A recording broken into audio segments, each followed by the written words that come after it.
Check. Check, check, check. What do you do with the volume normally? Is it just cranked all the way? I kept it the same as last time. Go ahead and get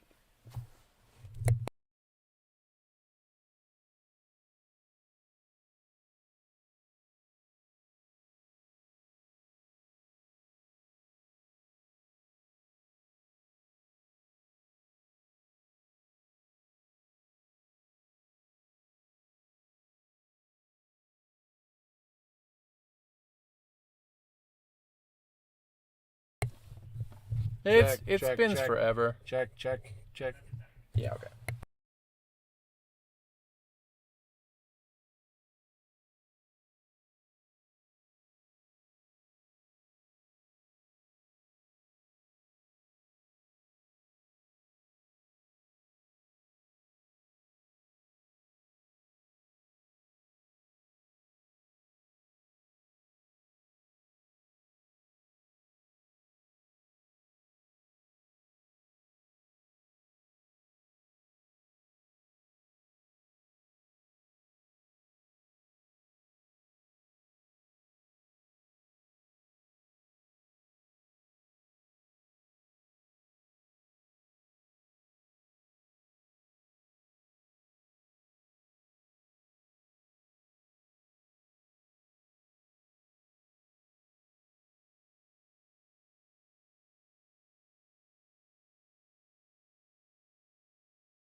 All right.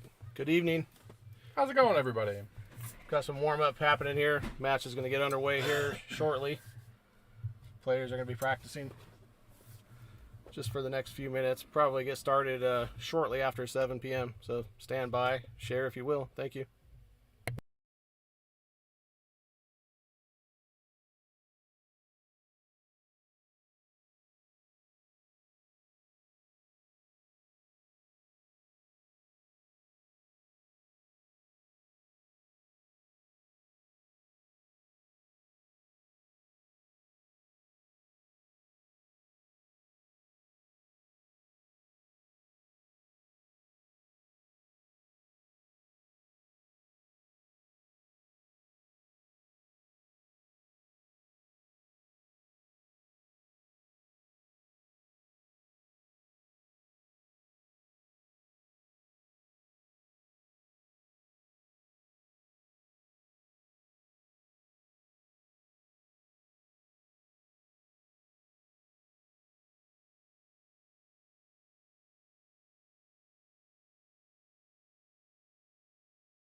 Okay. Mark Miller ran into a little bit of traffic on the way over here, so he's running a little bit late. We're gonna give him a few minutes to get some warm up in on this table, and then we'll be underway here in probably about 10 minutes. Stand by. Thank you.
You guys okay if I put background music on? It won't be too loud. Huh? Alexa, play 93.1 Jack FM. He's probably gonna have headphones on me too. I mean, it doesn't matter. Switch something in the back. It's up to you, Mark. You're No, not. I'm gonna have headphones on too. Right. Alexa, set volume to 2. It'll just be light. Let's playing some R&B. Yeah, it's just whatever. Exactly. Who listens to whatever?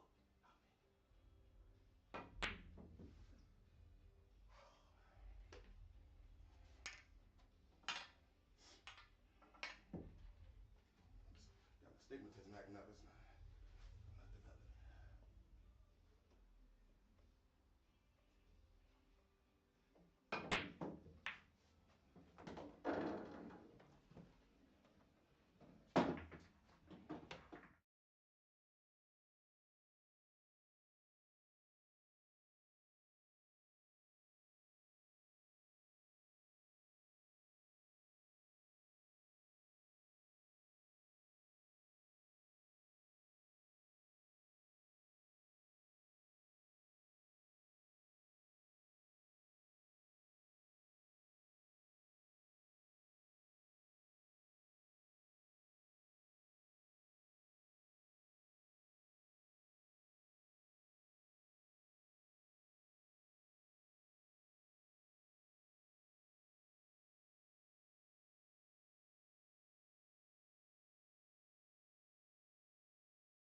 All right. Hello, good evening, everybody. We're underway. Looks like Michael Janini won the coin flip. We're going to be playing a race to 13 10 ball with no 3 foul rule in effect and no early 10 balls allowed. You can make a combo 1 to 10 to continue a run, but it's not going to win you the game. So I think these two gentlemen are pretty evenly matched. And should be a good one. This is Mike Louse. I'm here with Mark Ballin. Good evening, everybody. All right. Oh, as soon as we started talking, half the people disappeared. All right. We're used to that.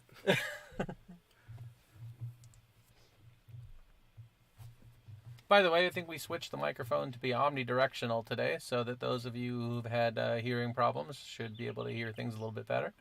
So let us know how the audio quality sounds. That's I'm talking to you, Stein.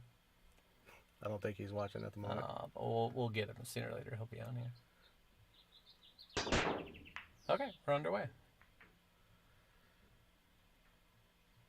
think that's dry. Let's go with... No. Yep, nothing. Well, right away, you're going to probably be seeing some defense. What do you like here? I Kind of like putting the 1 behind the 7 and just playing the cue ball down near the 9. Just a nice soft shot. Okay. I would probably opt for banking the 1 into the back of the 7 and sending my cue ball up behind the 2 ball, kind of where he's standing. You know, there might be some room to just hit the 1 soft and then play it up behind the 7. Okay. And it looks like there might be, because I think you can see the entire 1 ball. He went for the real thin hit. He was kind of going for something along the lines of, I think he hit it thinner than he was intending to. His cue ball got away from him a little bit, but he did a great job with the 1 ball, sticking it behind the 7. Yeah. He's left. I don't think you can see any part of that 1. The 8 blocks the 1 railer to the bottom, the 2's and then the 4's in the way. I think you're right. I think you can shoot past this 8 with a bunch of draw if you had to and make a hit here, but... That might be the way he has to go, but that's really steep because you're going to have to hit it. It kind of looks from where I was like he might have an edge of the right edge of the 1 ball. If that's the case, he can play a similar shot to what Miller just did or attempted. Worst case, too, he might be able to spin this with a bunch of right, go in between the 7-4, and then clip the 1. It's not going to leave very much if he does it that way. He's missed it. He thought he could see an edge for sure. He had very little. He was trying to hit just a paper-thin sliver of that ball, which would have probably got him a good result if he had made any contact. But it's interesting that they're not playing a 3-foul now because you don't, the option to do follow-up safeties, like here would be a great chance to just play another safe. I can almost send the 1 down table. I'd be willing to bet a lot that that it was Michael that didn't, because I know that Miller likes to play the 3-foul rule because he really likes the safety game and does really good at kicking out of safeties as well. He moves really well, likes to play a lot of 1 pocket. So I think I have to assume that it was Michael who kind of brought that rule into the game. Miller has missed his ball, lucked a ball into the corner and scratched. Again, this is a call pocket game, being 10 ball, so that lucky ball in the corner wouldn't have counted anyway. But so if you make an uncalled ball into an uncalled pocket, the incoming player has the option of either taking it from where it lies or putting the previous player back in. Yeah, I would expect we're going to see a whole lot more aggression than most of the other matches that we've streamed here. I think this is the first time I've seen the no 3-foul, so it's just going to be an interesting thing to kind of see the whole night. It'll be fun. Lots of aggression. I've only ever played 1 gambling match with no 3-foul rule, and I don't think I will ever opt to do it again. I like having the option personally. I think it adds more strategy to the game. The guy that I played just spent the entire night just tying balls up and rolling things, making clusters and stuff like that. It got incredibly frustrating after a while when there's just no penalty for it. I don't think I ever really want to go through that again, but that's completely up to the players. So here we are. Yeah, they do both have to agree on it, right? Oh yeah. I was watching Michael warm up, and he was actually playing pretty well while he was warming up. He seemed like everything was pretty smooth. He's a solid player, no doubt about it. He plays a lot on the Playing the Ghost group, so he plays like the Wednesday night 10-ball challenges and stuff like that. Okay. And I've watched him. Ross puts that together, right? I don't know if Ross started it. Ross is one of the administrators. I don't know if he was the originator of it or not. It's possible, but it's Ross Fragoso, I think is his name, right? For correct. Everybody that doesn't know him. Yeah.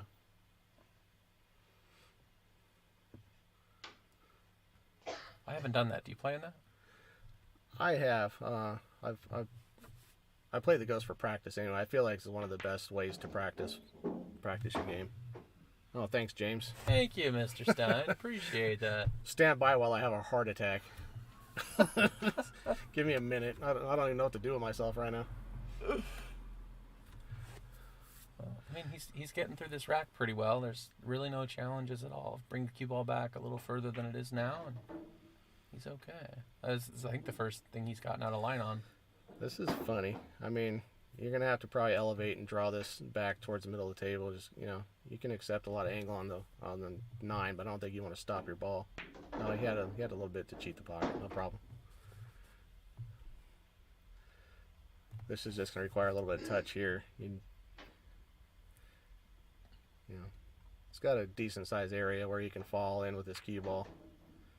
Yep, this will be great if it comes off the rail. It's ideal. Yeah, he's about straight in. So, and he's got a little bit close to the rail, but he's got that pocket opening to allow space for his cue so he doesn't have to elevate. So, I like his chances of making this ball quite a bit. It is the first game. It's early, so okay, nice out by Michael.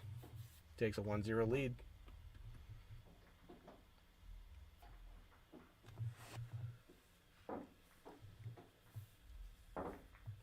Let's see, so we had one dry break before. Try and keep track of how many dry breaks they get. Does he have it on the ticker this time? Yep, he does, right there. Michael dry breaks. Did you take a mental? He broke from somewhere right around the middle of the table out at the head string, correct? He's breaking with his hand out on the table from roughly the center. Yes. We'll keep an eye on that. I didn't take a mental note about where the second row balls were going, but I'm pretty sure when he broke the last time, he was standing right in front of it, so we really didn't get a chance to see. Oh, we didn't change the camera angle. Right. Yeah, Musa. Yeah, center pocket. You guys looking good. Okay, he's about dead center. We'll keep an eye on this 5 and the 6 ball. See if they, generally speaking, I don't know a ton about the 10 ball break, but I know that if, say, these 5 and the 6 balls that are behind the 1 ball come short of the side pockets, if they come short of the side pockets, you can adjust that by hitting the rack a little bit harder, and they'll come back a little bit further. So you can adjust where that 5, both of them straight in the hole. Wow. Okay. This is going to be dangerous because the 1 ball's coming back. So he'll probably want to put a little bit less draw on the next break, and if he starts controlling the speed on the break, because that 1 ball is going to keep coming up to that head end of the table, and if he keeps making the side pocket balls and ending up with a shot on that 1 ball, he could be a serious handful tonight. What do you like here? A safety. I just roll up onto the back of the 4. We'll send this 1 straight up to the rail and just try to roll up onto the back of the 4.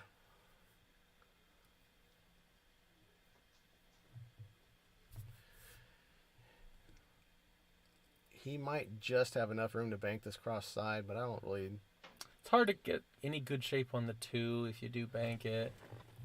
Is that the 2 up there on the top? Yeah. All right. Same idea. I think he's just trying to get behind the 7, I think. It's going to work either way. He had a nice cluster of balls there with the 4-3.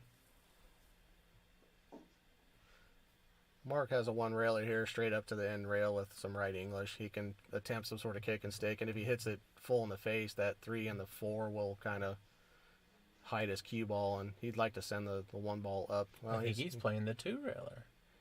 No, just one. No, just one rail on the bottom. Okay. Whoa, nice hit. Wow. Did he call the pocket?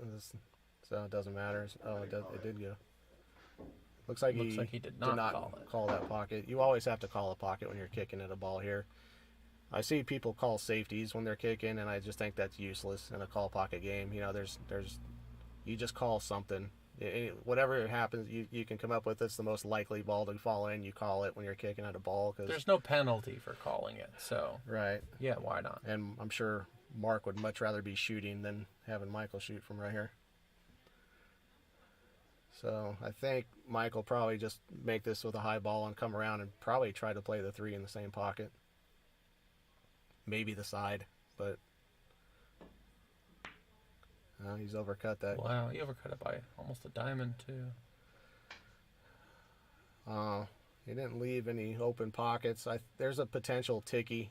Mark might be able to hit this 2 ball into the long rail and then off the back of the 9, and that 2 ball might track right into that upper corner pocket. It's a decent two-way shot because you can stop right there and Yeah. play safe behind the 3. You just have to hit the 2 pocket speed. Looks like that's almost exactly what he did, but Okay. opted for the safe anyway. Great shot. Good Yes. speed right there. If he's frozen on the 3, the one railer might not even be available, or you might have to go You can spin a little it. thinner. But yeah, you have a little thinner with spin, which makes it significantly harder. Michael will definitely be calling the 2 in that lower right-hand pocket, no matter what he opts to do with the cue ball. He called, that was the call right there. He just kind of motioned towards that pocket with his stick. That's good enough. That's not going to be good. Well, I don't know if that goes by. Mark might have to start out with an attempted billiard on the 9 or another safety. I like another safety here. You're so close to the 9 ball. It's so simple.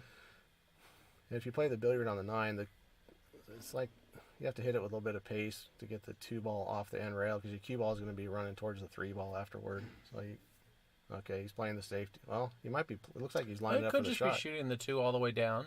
He's just reviewing his options.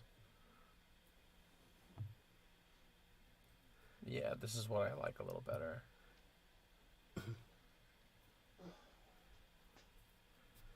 What James Stein in the chat is alluding to is that Michael has a twin brother named Musa who nobody can really tell apart, with the exception of the fact that Musa plays left-handed, Michael plays right-handed. This is the way I can tell them apart by their play. But It's good speed there. Musa is rated probably 40, 50 Fargo points higher than Michael. I know well because he's beat the crap out of me a few times.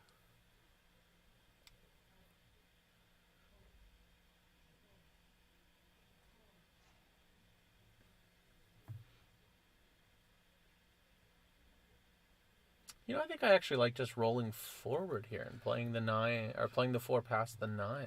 I draw back to the side rail just to kind of scrub the speed off. Yeah. He's gotten right in between those 2, which is a little annoying. So the 6 went down on the break, so he's gonna have to. So I think if he'll roll forward, come out 2 rails, and try to land right dead in the center of the table, something like that. He'll be cutting this past the 9, I think, and that kind of leaves to me a natural pathway to the 7, sorta. He'll be in the middle. He'll be cutting the 7 a little bit. Yeah, if he can leave the cue ball right where his hand is right now, that would be pretty close to ideal. Or just dead in the middle of the table. He overcut that a touch. Yeah, he went for your shot. Played short side on the 7.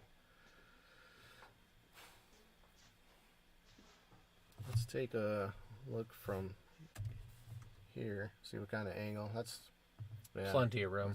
That's I would expect him just hit this with a little bit of left. middle table. Yeah, Yep. come 2 rails out to the middle or 1 rail. He's got so many choices. He can hit it a little harder. He kind of shot across that, like accentuating the spin he wanted. I think he just undercut it. I think He nearly hit it undercut too it. full. And he may not have a shot. He may not have enough of this ball to cut it in. It's close. It's difficult to tell. Yeah, it's hard to tell. This camera angle might give us. If he can see the, he This might makes have it look enough. like he can make it. If he can see the whole ball, but it's not quite enough, he could always spin this in too. Hit this with a little bit of low right, and you'll get a bit of a throw on the 7 to be able to punch it in. Looks like he's going forward to play the 8 in the side. Yeah, Okay. Nice shot. that's pretty much perfect. I think he's going to roll forward. He's going to have a little bit of a cut on the 10 ball, but he can handle it. Oh, we still got the 9 to play first. I missed the 9. But he's just fine there. You got choices here also. You can play a little bit of left, come 3 rails and try and get shape on the 10. You can play a little bit of draw right and come back, 1 rail yeah. or even 2 rails. He's A lot of gonna. options here. I predict he's gonna go forward and play the 10 in the upper right as we're looking. Now watch that side. Ball, He's good. side pockets. He's good. All right. Good shot. Lot. Did he didn't get rail first, did he? It came off so steep. It almost The makes ball me was think he went about. rail Looked first. like the ball was nearly frozen. So I think he's gonna kind of stun this a little bit, like center to low left, and come 2 rails out of that corner of this cue ball just to put a nice positive stroke on it, just like this. Yep. There's kind of 2 schools of thought on those, right? You either hit them with center ball and roll it, or you hit him with a little bit of draw and go around the other To corner me, pocket. when you hit it with that low and you use the left English, you're almost eliminating completely the possibility of a skid. When you hit that with a high ball or any inside English, you're inviting more friction between the two balls. Sure, but you can also just hit it with no English at all, and you're very unlikely to get a skid, and you just get a slightly thicker angle. But yeah, to me, the backspin and the outside English on that ball just pretty much eliminates any possible friction. Makes the shot harder though. I think to me it's easier. To some people who are it's a matter of comfort. But if you get once you get used to that shot, it becomes almost hard to miss it. I like the way he played it. Like Mark said, there's options, but I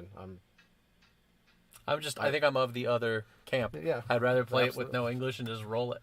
But let's see if we can get the different angle here and watch the break. Yeah, we're gonna watch this 7-9 side pockets. Oh, he hit that off center. Yeah, something went bad there. Okay, well, if Mark wants to run out here, I think he's probably going to have to try to play this one in the corner. I mean, it's almost straight in the side, but there's a lot to do for position here. Be hard to get close to the 2 if you play this one on the side. Yeah, you'd have to be able to guarantee you get between the 3-4. I'd probably play this in the corner and just try to land straight into our lower. You know what I left-hand actually corner. like a little bit here is drawing this into the corner so that you can come back around, because there's really nothing in the way on that side of the table. Okay, looks like he's going on the side. And yeah, It might have felt real good, maybe. it's difficult I don't think to we have a better see. angle. This is the best angle we have on this, I think.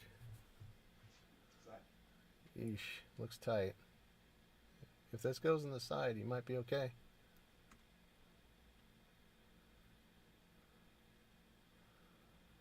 Getting shape on the 3 is really rough here too. You have to hit this If a you little can hard stop with it. some draw. Yeah.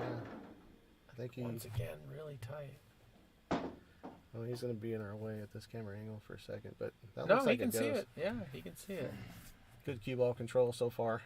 Okay. Does the 4? I don't think the 4 goes past the 9 though, does it? No.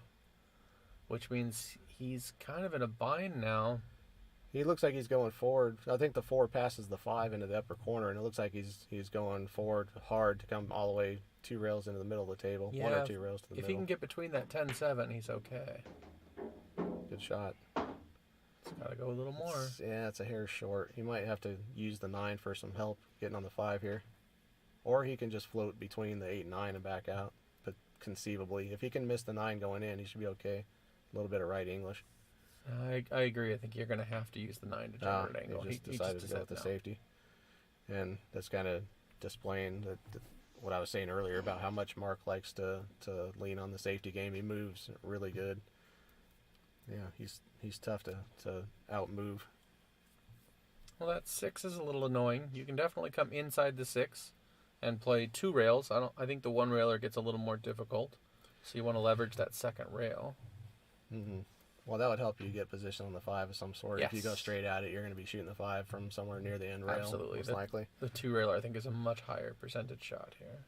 But if you wanted to go on rail, I mean, hitting this either harder or lower on the cue ball will tighten up that angle quite a bit. He's in the high ball, so it looks like he's probably going for 2. Look at that. Just like that. And it comes with a lot of two-way potential. Absolutely. That's the shot. Right Good there. shot. Okay. Mark is probably going to play a similar path around that 6 ball. This one you have to be careful from coming in behind the 4 ball. If you hit it just right, that cue ball wants to just funnel into that corner pocket right there. There's some potential for a scratch here. I wouldn't say it's a high percentage, but I think, is he going to draw he's into digging. this? Yeah, so the 6 is partially in the way, so he's going to dig into this to tighten up the angle. That's kind of what I was suggesting before. Good, nice hit. It's going to work right? And if he gets that off the rail, he got a safe out of it. Now we'll see 1 rail to the short, to our left here. I like the 2 railer again. Same kind of concept though. You're drifting down towards the 6-5, so there's a pretty good chance you'll end up with some kind of save afterwards. Mm-hmm.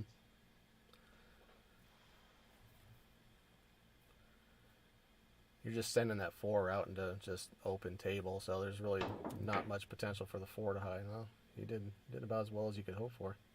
Look at this. Especially if it gets behind that Great 6. shot. He's holding up his hand like he didn't mean to do it, but I think he struck the ball well. He did. He made a great hit, but the safety, he was just playing for a good hit. I don't think he had plans of it going exactly that way. There was some fortune to that safety, but nothing worth apologizing over. This will be one rail. Mark will be playing to kind of hit the upper half of this ball and separate the cue ball and the 4 like this. And that was not really an accident, although he did kind of leave him straight in. He was playing for that separation and hoping to probably run into the 10 and get the 9. Not only that, he opened up the 9-10 a little bit more, which means it's going to be a little easier to get out here, too. Yeah, the key to this rack is, I guess, the 7 to the 8. Just getting good on the 8 ball, because everything else is like automatic for the most part. And as long as you can play the 7 in the side, then getting to the 8 shouldn't be too bad. So I would expect if he can get his cue ball maybe about 6 inches to the left of where it is right now after the 5, I think he's in pretty good shape. I think he'll probably do something nearing a stop shot here on the 5 and take that angle on the 6 and come around the 7 and try to park his cue ball closer to the long rail, I think. Oh, no. Yeah, he was trying to do a lot with the cue ball, and it caused him to miss his shot here. He hasn't left anything offensive, but Mark's going to look for a way to jail him up here real good. I'm thinking he's probably just going to bank the 5 past the 8 and try and use the 6 as a blocker also. That's what he's doing. Good shot. Good. So many balls there. Yeah. He's got a window between the 8 and 9, so this has potential for safety, just like this. Look at that. That's going to lay really well. That's a great shot.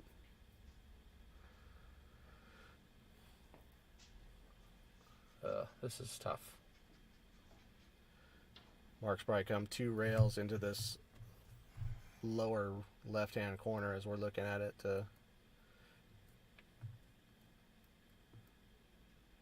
He'd probably like to cross over the face of this 5 ball, sending his cue ball up around the backside of the 6 and then banking the 5 across table. Yeah, he had 10. Well, look at this. How's that going to end up? Oh, the kiss on the 8 almost saved him. I think he sold out the whole 5 ball. Yeah. Man, it's tight. I think he's got a shot, but Mark did a pretty good job. This is what I mean about Mark's kicking ability. Like, he hasn't missed any kick shots yet. You know what I mean? He's super tough to 3 foul. Extremely tough to 3 foul. So seems like a good choice for Michael to eliminate that possibility, because not that I'm seeing any weakness from Michael in the kicking department and all that either, but if he felt that he was easier to 3 foul than Mark, then yeah, it's a I feel like the consensus would be that Mark would end up winning a moving battle eventually. So I like this position because you can use the 9 to make good shape on the 8. You should be able to just make the 7 roll forward and bump the 9 and be in pretty good shape. Okay. I think it feels like that would leave you slightly thin on the 8 ball. Makeable, but a little kind of depends on how you come off the 9. If you hit it full in the face and stop, I like that angle all day long. He looks like he's looking at trying to play it off the 10. I don't like this, because if you clip that 10 a little bit too fat, you're going to miss this ball. Like that. Just like that. Yeah, I agree. I really only like playing those caroms when it's when the ball you're trying to hit is right in front of the pocket, almost blocking the pocket, so that you're guaranteed. So Mark will either hit this heavy and twist to the short side of the 8 for the corner pocket, or try to hit it. And yeah, he played a little bit heavy. He's falling funny on that. I think you'll see him play this in the upper left as he's looking at it. Well, he's looking at the other way. But I feel like if you played the other corner pocket from here, that you could easily just hold your cue ball for the 9 on the side. But bumping this 10 is a little unpredictable. He might be able to draw away from the 10 and not touch it, possibly. If he can do that, he'll be pretty straight in the side pocket for the 9, like this. Yeah, that's a good shot. That'll work. It's a really good shot.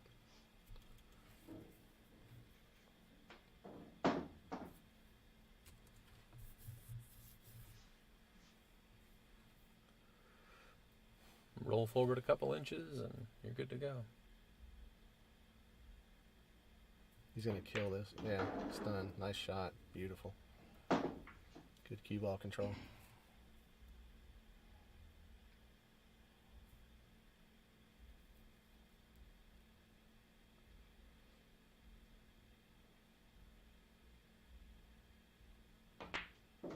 All right, Mark strikes back. So that's 2-1, going to 13.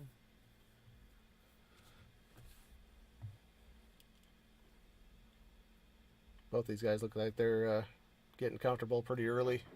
Yeah, no jumping, no they're both striking or stroking pretty smooth. You're not really seeing any, doesn't look like any nerves are coming into play yet, which is great. Haven't seen any real egregious errors. Nope, everybody seems to have their head on their shoulders, making good choices so far, so this should be a great match.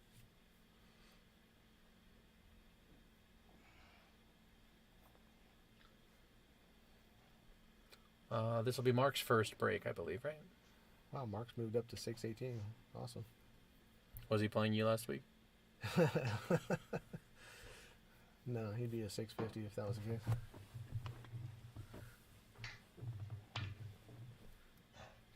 Let us know what you think of this ticker on the bottom of the screen with the stats in it. If there's anything else that you think would be interesting to list in there, it could be done.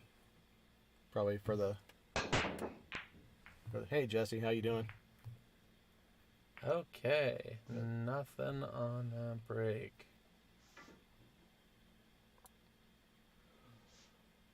But he has left safe on the 1.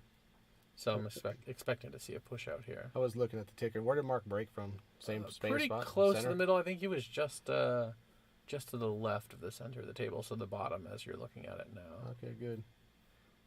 I think that's just correct. Dave. Oh, David De Los Reyes. Triple D. Hey, Triple D. How you doing, buddy? Alex, these guys are playing at Abe Lim's house in Southern Orange County.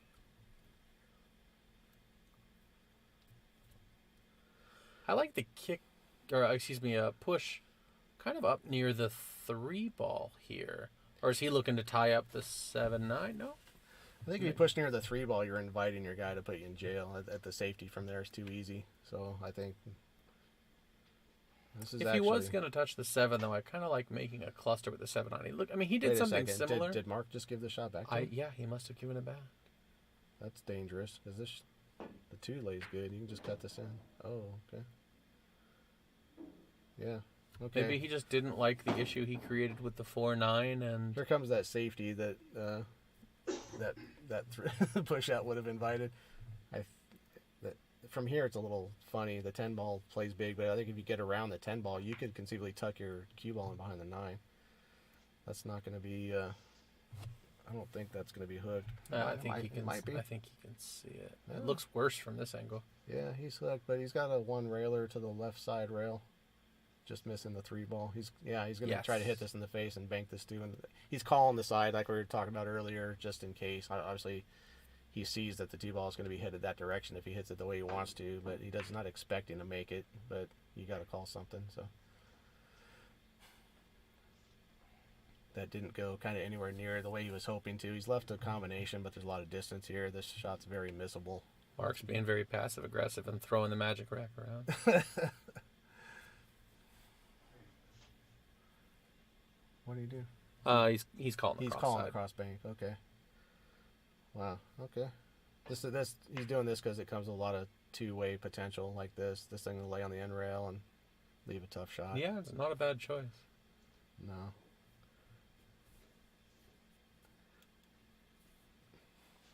This one lays about 50-50 between trying it and just kind of trying to bank the 2 ball about 2 rails up to somewhere near where the cue ball is now. Yeah, I'm a big fan of just playing the 2 railer with the 2 ball here. This shot's real difficult to pocket. Yeah, he elected to do the same thing, and if he touches that 4, he's going to get really good. His cue ball going over behind that cluster was 100% intentional. Absolutely, yeah. So that was a great shot. That's that 1 pocket knowledge, That's. I actually like the 2 railer here. I think he went for the 1 railer and trying to shorten it. I think the 6 was too big.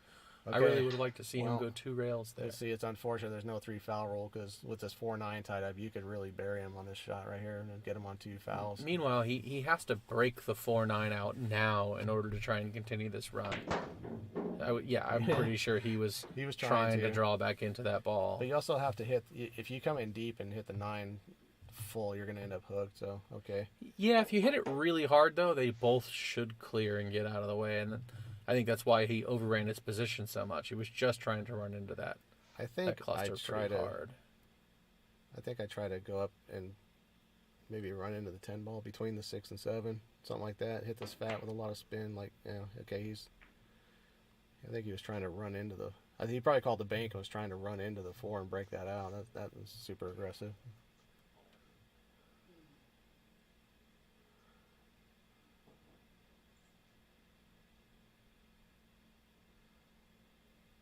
I'm not 100% sure what I would do here. I mean, obviously you got a very makeable shot with no position potential whatsoever.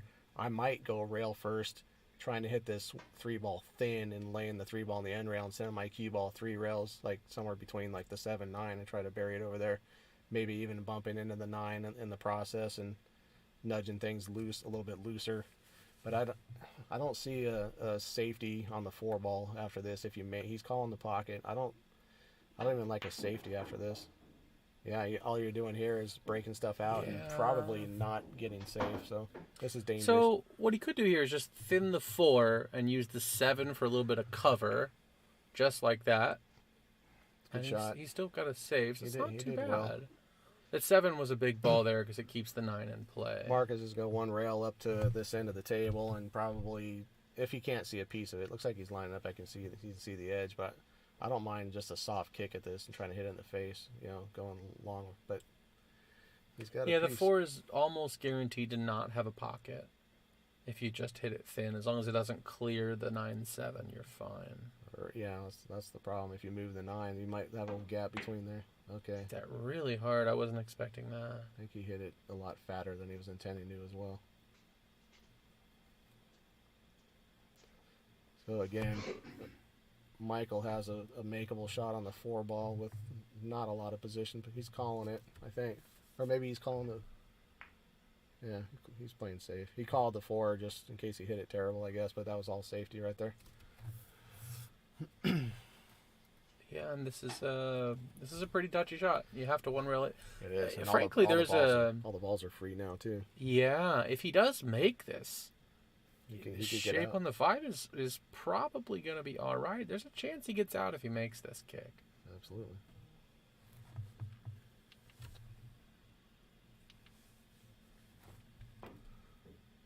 Great shot. That's a great shot. This is another example of the kicking ability I was talking about. He's no joke in the kicking department, let me tell you. Play a bunch with this guy. Me and him are very close friends for many years, 25 years or so, and we play a lot of pool together. That's going to fortunately lay well. That is not at all where he was attempting to I'm not get sure to. if well is the word I was looking for, but that 7's a little bit buried. I think we might see a safety here, conceivably. I don't know if the 7's makeable from... Hey, Chuck. How's it going, Mr. Chuck? By the way, congratulations on your win last weekend. Absolutely, man. Played good. Especially against a guy that you were giving a massive spot to, who was playing probably two balls better than he was supposed to be. Yeah. For those of you that don't know, Chuck Jacques took down the Danny Kaye's Ron Schneider. They're called Ron Schneider Memorial Tournament now. Look at this. I think there was 112 players in that one, and Chuck beat them all. Yep. You might have to play this off the... I like playing this off the 8. Yeah, it's definitely a makeable shot it's here. It's also missable. You have to hit it fat, and you have to not catch a double kiss. Well, the good thing about it is if you just play a stop shot on the 7, the 8 should be clearing across the table to play in the top left-hand corner. It's also pocket. helpful to play this with a high ball as opposed to a draw shot. The draw will impart follow on the 7 ball, and it'll want to creep to the long rail before it hits the pocket. Yeah, but with how close that is, the top is going to give you a chance to double kiss it, like you were talking about. And I think the draw, just like that, the draw stops the double kiss potential. Obviously, getting on top of the 9 was not ideal, but I still think he's okay here. The 8-ball laid up just about ideally, even if the shot is difficult. I mean, all you got to do is roll this in with medium speed, and you can't help but the only thing you got to not do is scratch in this side where you're standing. Yeah, and this is a touchy shot, but frankly, I like him to make the shot and get position. Yep. Really, I mean, it's missable, but if you make it, the only thing to go wrong is a scratch.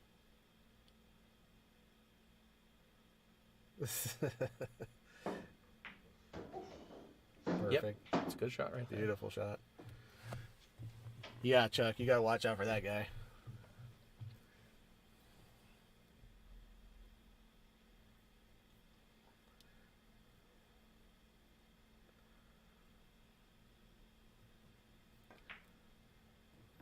Oh, no. He was trying really hard to hold that ball. Oh, boy. He's just going to concede the game. Concedes. Yeah, Chuck, Jeff Nesba Hall and Alonzo took care of me before you needed to deal with me. Jeff only slopped in 3 9-balls and a 7-ball after I was up like 5-1. And then Alonzo made the most miraculous position on a 4-9 combo at a Hill game that you ever seen in your life. You probably saw it. It was a little bit heartbreaking, if I'm being honest.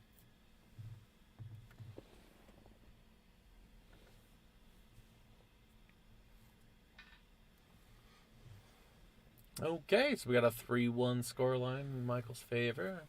Got 25 viewers this early. That's great. Thanks, everybody, for tuning in. Absolutely. So let's see if he can repeat his good break, make the 7 and the 9. Well, got the 7 and almost got the 9 there, too. I'm liking his break. Yeah, and he's playing some position on the 1 ball. So you're right. I think he drew it a little bit less that time. Yeah. Hit it full in the face. Didn't miss hit it, and he's gotten a great result. It's just a little thin. It's hard to hold for the 3. You may have to either twist this in a lot and use the 2 rails, missing the 4 ball somehow to scrub a little speed off this, or just go past the 3. So he's going around. Wow.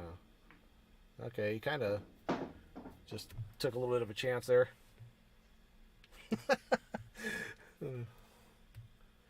That's too much.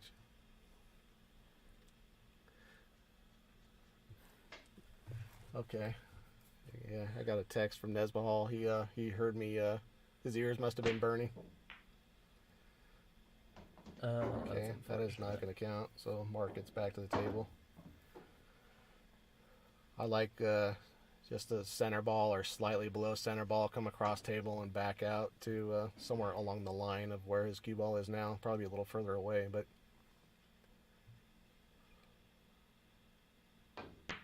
just like this. That's perfect. What a great shot.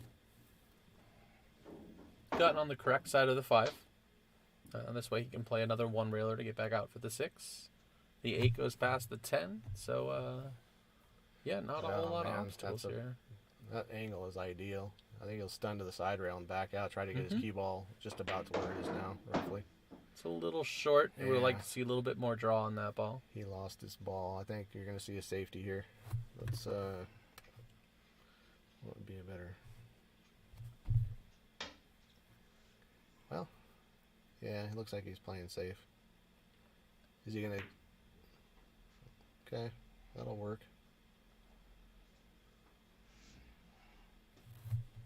For any of you out in Riverside, go ahead and head on out to Shooters. Looks like there's a lot of action out there. After this match, of course. Well, I mean, you could watch it on your way there. No, that's a bad idea. Yeah, I really don't recommend watching a stream while driving. Put your phone in its holder, turn this on, and drive in the carpool lane. Watch, keep one eye on the road. Should be fine. Just kidding. Okay. That was actually great. Very fortunate hit coming off the 9 like that. He's really removed all the offensive options. I think you'd thin this to the right side rail.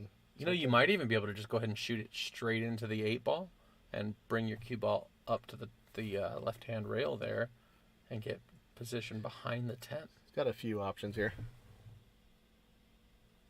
Yeah, also make sure you have a conversation on the phone while you're watching a stream. Oh, he needs that to And stop. driving. He needs that to slow down. I think he did. I think it slowed down. Left a pretty easy hit, but no shot. Good. Yeah, nice hit. He's apologizing again for a little bit of a tough leave, but I don't think that's necessary. We're getting some pictures from Triple D saying they've got the stream up while they're over there playing. And Oh, that must be whose at house Keith. is that at? Is that, at That looks like Keith's it's house? probably at Keith Hubbard's place, right? Is that right? Fantastic. Well, thanks for having the stream on, guys. Appreciate it. Hey Keith, how you doing, man? I saw you this weekend. Didn't get a chance to talk to you, but hope you're feeling all right. Keith's had some few accidents here over the last few years. Pretty getting beat up a little bit on that bicycle. Maybe some training wheels would be in order.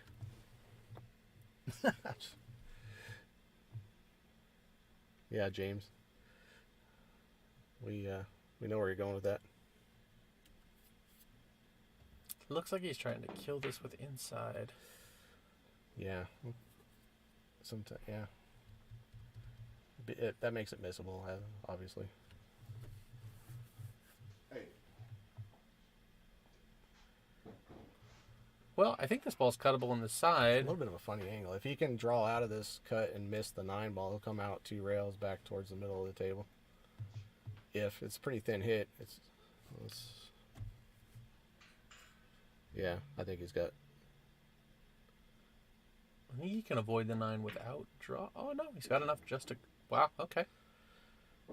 Okay, this will be all right. I don't think he's going to end up close to the 10 ball in any way, but 10 ball's close enough to the hole where if you can just If he just stop played a the stop shot here, you're that's, all right. that's good enough. You take 6 feet of distance, no problem. He's trying to... Oh, no. Oh, no. He was trying to get closer. That's what happens. Yeah. Sometimes you just got to accept what you get, and you're risking exactly that when you go out of your way to. Buddy Hall has a saying that says, "Don't play position when you already have position." I kind of agree with that to a degree. I understand trying to get closer because, shots become missable when you're 6 feet away, but that might have been asking a lot. I think Mark's called this one crossed side. So we're probably going to see a bank. It lays well for the bank.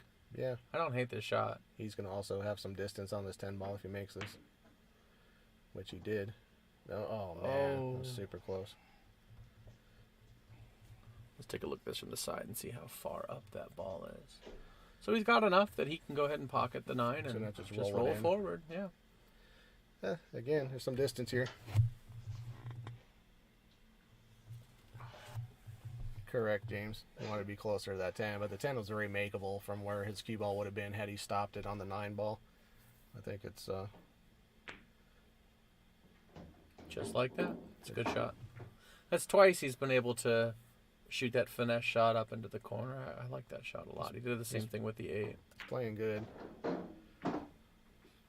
All right. Okay, 4-1 Michael. 4-1 lead.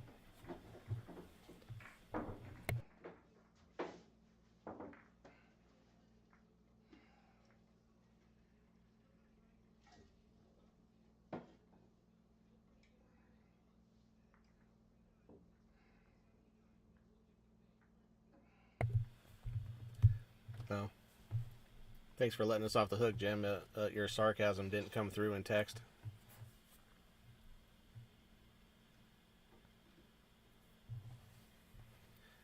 There needs to be some sort of sarcasm punctuation. Well, emojis, I suppose, right? Eye roll emoji or something. I don't know. I'd like to bring back the Stussy personally. Remember his Stussies? Stussies? The little fancy S. No. I don't know. If you're a 90s kid, that you remember the Stussy. I'm a 90s adult. I'm old. Once again, the 6 and the 8. He's pocketed both balls in the side. Got shape on the 1. That break is absolutely working for him. We're seeing some Shane Van Boning-esque breaking from Michael right now.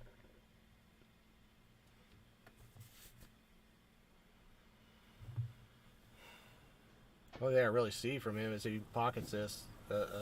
2-10 combination to continue the run, but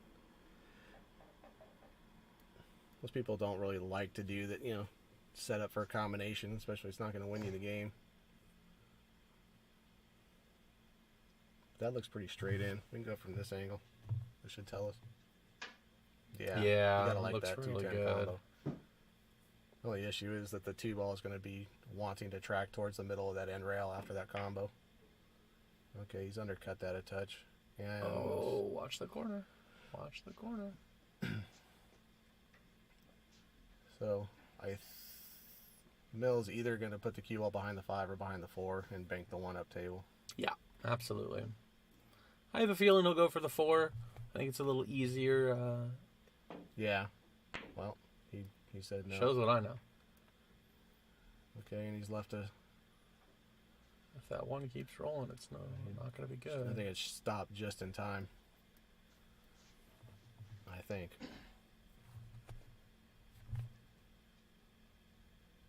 Yeah, I don't think he's cutting this ball in. I don't see anything easy here. You're gonna have to try to just lag the cue ball behind the. Well, He went for it. He tried to cut it.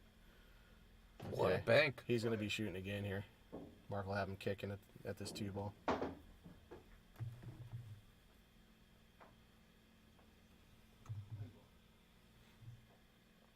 Calling the 9.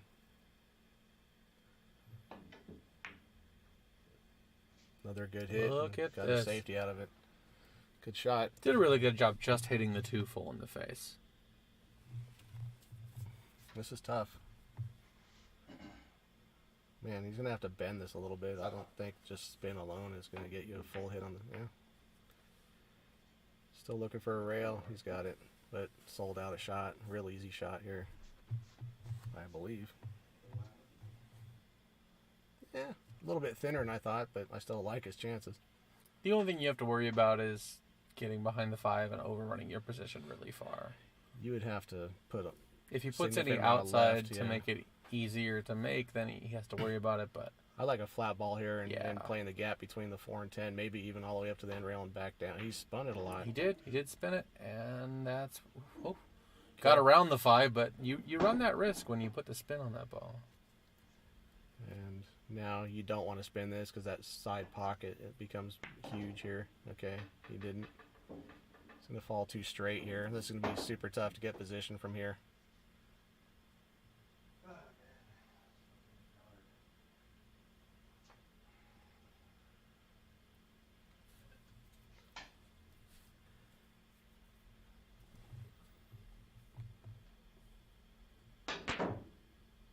Yeah, he tried to... Once again, those are really the only mistakes we've seen him make so far, is when he's trying to manufacture an angle that's not quite there. This table doesn't really accept that. We've talked about it before in other streams, but this table, you try to force balls into the pockets. If you don't hit them in the middle, they're not going to stay down. This table is a little bit snug. Good shot by Mark. That'll work. I mean, it's probably leaving a fairly easy... Yeah, he's got an easy kick at this ball, but nothing to hide behind. Anytime you're kicking, though, it immediately reduces your chances of getting any kind of save. Mark's going to have some sort of shot here. That's thin. Wow. Another pretty good result. I like Mark twisting this in, coming back across the spot, I think, with some left English and hitting the other long rail. No, he just went flat ball and came under the 10. This is Getting on top of the 9 is really a problem. No bargain. Now I think you're going to see a safety. Markle's probably... Well, I could be No, wrong. I think he's shooting this ball. Yeah, maybe. But you do have if you hit this straight in the face, you can send it around like 4 rails and kind of play safe if you want. This is far away. Good shot. He knows that he's behind in this set, And he really needs a catch-up game. So yeah, he's fallen with an ideal angle. This is a mile away, but he's got himself a pretty good angle to go forward between the 10-9 and end up straight in on the 9 ball. he changed his mind once Now he got down on the he's shot. drawing. You could tell that he wanted to shoot it with top and then change his mind. I would like to see him get up and reset once he's changed his mind on the shot. Exactly. I noticed that earlier. Yeah. You know, they say do all your thinking while you're standing, while you're shooting, while you're down. Nice try, but it's good speed. Gonna lay well. I don't think that was accidental either. It was definitely part of the plan. Well, I think I like Mark from here. I mean, not that it's out of the question that he'll just grab a jump cue and fire this in the corner, but I think he's probably an underdog to make it.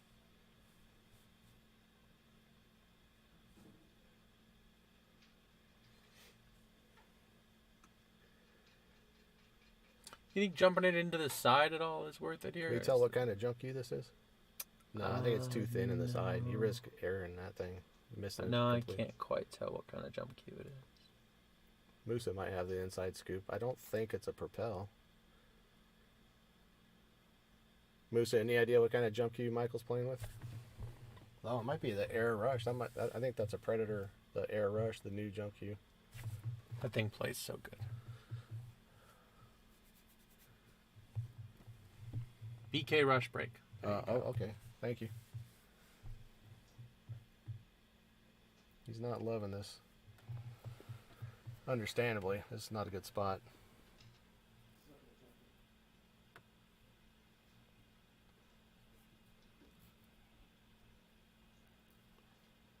Abe just purchased himself the Air Rush jump cue, pretty new model by Predator. Okay, he's kicking at this. Call the side. You know, if you're going to kick here, I actually like kicking it the other direction just because it's closer to the hole. Look at this. Look at the But speed. Watch this. That's going to get really well for him. Oh, man. Good shot. You wanted to give the table a nice bump just in case the 9 wasn't going to go Yeah, far we got enough. you, Musa. It's a BK Rush jump break cue. So he took the handle off of it to shoot that shot, but it is also his break cue, apparently.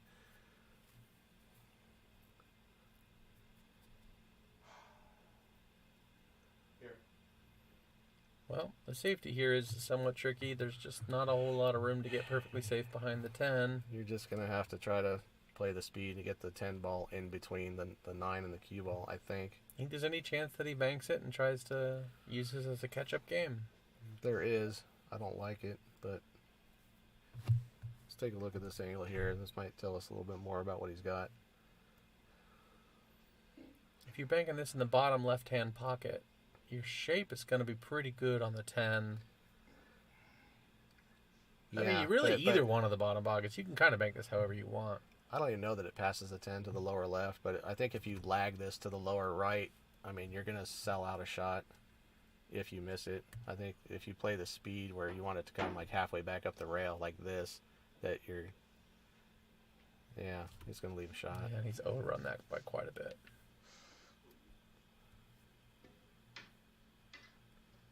Some great spots. Make sure to tune in next weekend on Friday, the 25th of March. We got Matt Hardwick versus Mark Barba, also known as Dark Mark. And the following Friday, on April 1st, we've got Mike Sosa versus Jonathan Haidt. I don't have the details of the games that they've chosen to play just yet, but we have matches coming up for the foreseeable future, so tune in.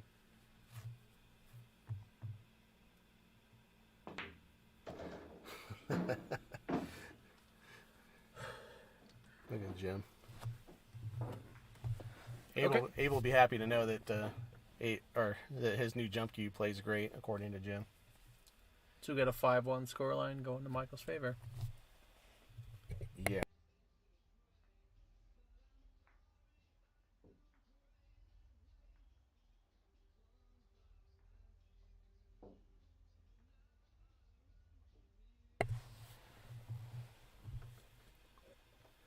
What you got going on, Musa?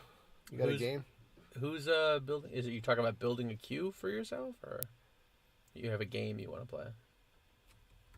Oh, I'm assuming he's got a match coming up, and that's what I think he's talking about. We need the deets. You got to post it up on the Vortex. Okay. You can message me directly if you want. Neither one this time. looked like he hit it a little bit harder. I think he just might have not gotten great contact on it. Maybe hit the ball a little bit to the left. So we got, is that dry? 1, 2, Yes, that's a dry break. Man, and nothing really easy here. Oh, okay. 5 got the rail. It's not a bad shot. Let's check this angle here, see if he's hooked. Yeah, at least partially. I think he's going to have to try to, he'll either kick behind this or just bend it. Well, maybe he's got an edge. I think he's got enough. No, he had the whole face. He really wants it to run a little more. It didn't. I believe Mark can see the whole ball here as well. Well, hard to tell. One over there. If he doesn't, oh no, he's definitely not. He's got to masse this little bit. Wow. Good shot. Did he call it? I mean, yeah, he must have. Okay. Now we're just gonna see him duck behind the 5 for sure. Keep on behind the 5. Good shot. Perfect. Gets a little tap on the table from in recognition of a good shot. Good sportsmanship. And we're probably gonna go ahead and see the 1 railer between the 2-8. Moose, so you can't tease Or us like between that. the You can't 6, just 8. say you got a match in the work and then not give us any more than that. That's not right. Okay, well, Mark comes to the table with his first hanger in a while. Not going to be extremely close to the 3 ball. He'll probably just draw out and make sure he can cue past the 6. Oh, he used the 6. Oh, man. Cue ball stuck right to the rail. Cause a problem with the 4 ball. And the 6 ties the 4 up. Yeah. Now he's going to have to try that's to make gonna this be really ball and go unfortunate. in to probably try to split the 6 The, and the 4. the angle is great to Yeah, run right into the it- 6-4. It does lay good for this. I think just the 12 o'clock, You- the high you ball, also- maybe a touch of right. But You also have to worry about the 6 causing a problem with the 7 if you hit the 6 too full in the that face. is true.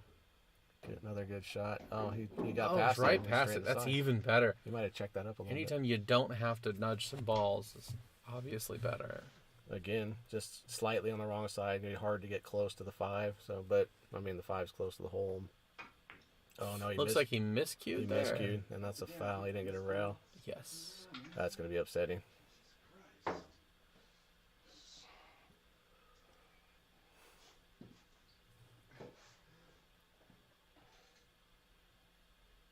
He did shoot that rather quick. He just kind of got down and fired at it. I like leaving myself an angle on this 4 with the ball in hand where you're stunning right towards the 8 a little bit, where you got that angle on the 3 just to kind of low left and go straight at. Yeah, just like this. That's Perfect. beautiful. That's exactly the way I play that shot right there. And really, you want to more or less leave the cue ball in the same place it is now. Yeah, he'll just put a little bit of draw and some left at this, and this cue ball will come off the rail and go right at the 6 ball. Yep, that's going to do just fine. Yeah. Probably would have liked to have been slightly closer and slightly straighter, but he can draw past the side pocket from here, I think. Now he's looking at going into it. I don't like going into Might the be 7 at all. Maybe it's slightly more angle than I'm seeing. Oh, that's a lot of angle. It looks like a lot of angle from here, so I don't think you have a choice. You can't draw past the side from here. Great shot. Hit it perfect.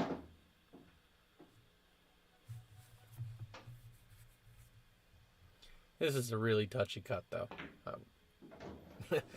He nearly took a practice stroke on it, too, so you can tell it was super hard. He did not agree. I mean, he just... So this is the easiest shot I've seen all night.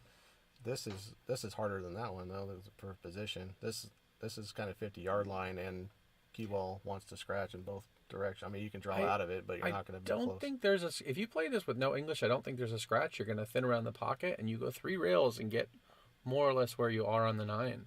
I think this is actually a... You talk about cutting this in the upper right? Cutting or left? this in the left-hand pocket right here.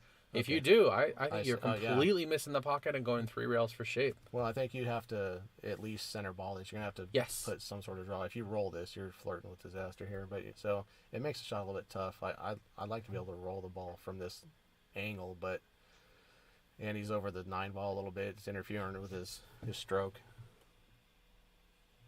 Who dressed Mike? I mean, his clothes are kind of coordinated, so I think he dressed himself. We call this look the Sheldon Cooper. Yeah, Matt Moose's. Or oh, I see. I haven't seen the two of them. I actually didn't know they were twins until you mentioned that. I knew they were brothers, but I didn't realize they were twins. So I want to say Moose is a couple inches taller. Are you taller, Musa? It seems to me you're a couple inches taller. he's elected to going cut the this in the other direction. Okay. He didn't like it. I think probably just because he could get his cue on the ball with a level cue instead of being interfered with by the 9. Probably what made that decision.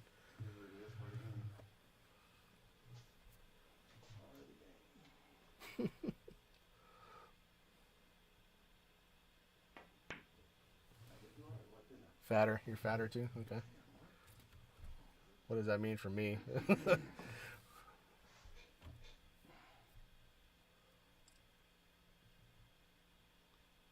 Well, I think I like thinning the left-hand side of the 8 there. He's gonna lay. Wow. Really. Oh no! That ball That needs to squirted stop. out. I think I would have liked to see him hit the left-hand side of the 8 there, and put the cue ball down here. So looks like he's got a cut at this without bending it. So that's good for him. Oh.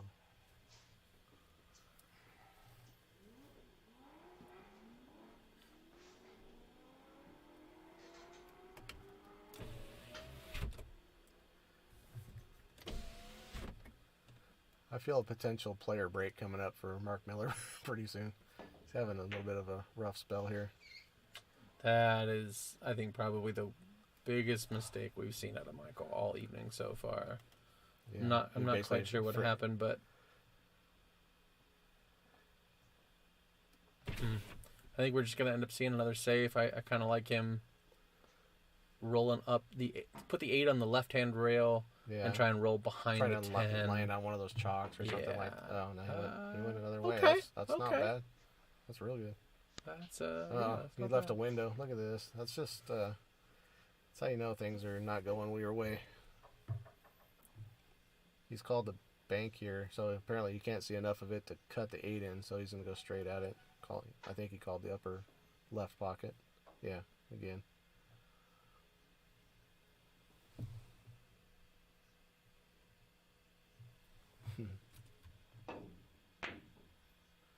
Wow, that's awfully close. That's a oof. Oh, I thought it was going. I really did. We might have another window. That looks like it's probably makeable. That's very fortunate for Mark here. And the position lays really well. You should be able to get right past the 10 ball. I'd like to see him take a second to collect himself. He's probably still feeling some frustration. Okay, he's overcut that slightly. Left himself a lot of distance. Yeah, I was really thinking he would play a little bit more outside and come on the other side of the 10. But he elected to play that short. Is he going to have to try to collide with the 10 here? That's what I see immediately. If you do make the 9, if he can go forward, if he can go forward and miss it, he'll do that and play it in the same pocket. Hey, Benny Cheney, how are you? Thanks, Matt. Appreciate it. We did see a little bit of lag earlier, so. Well, he's laying perfect. I mean, good speed. Yeah. Let's take a look at this from the side. Dead hooked here. So I like 2 rails up into this lower left as we're looking at it. Oh no. He's gonna try and cut that with or kick at it with some spin.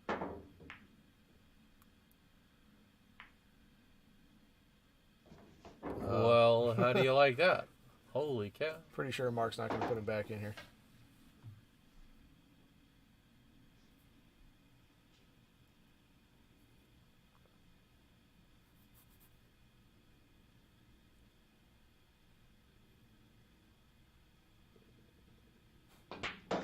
Nice shot.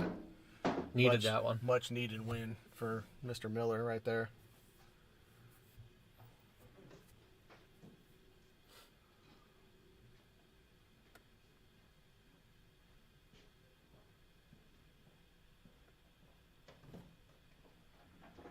Just a reminder, guys. If there's a shot that you need to watch, call me over and I'll record you on the phone.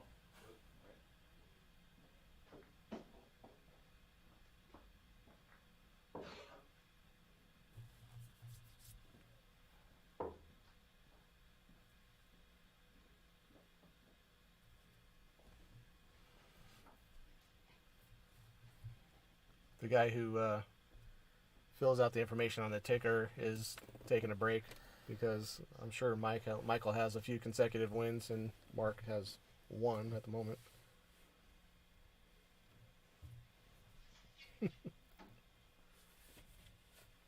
Okay, so he's breaking from basically straight on. Yeah, dead in the middle.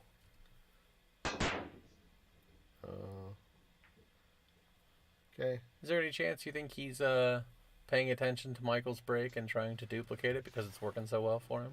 There is a chance. He's probably done a little bit of work on his own break, just breaking from straight on. He hit those a little bit light, it looked like, the way the balls reacted. He could afford a little bit more power on that. But he hasn't had a lot of practice on the break tonight, so he'll probably be sneaking up on it. You think we're going to see a 1-8 cut or a 1-8 carom? Oh, it looks like the cut. I'm going to go with the cut. Yeah. Okay.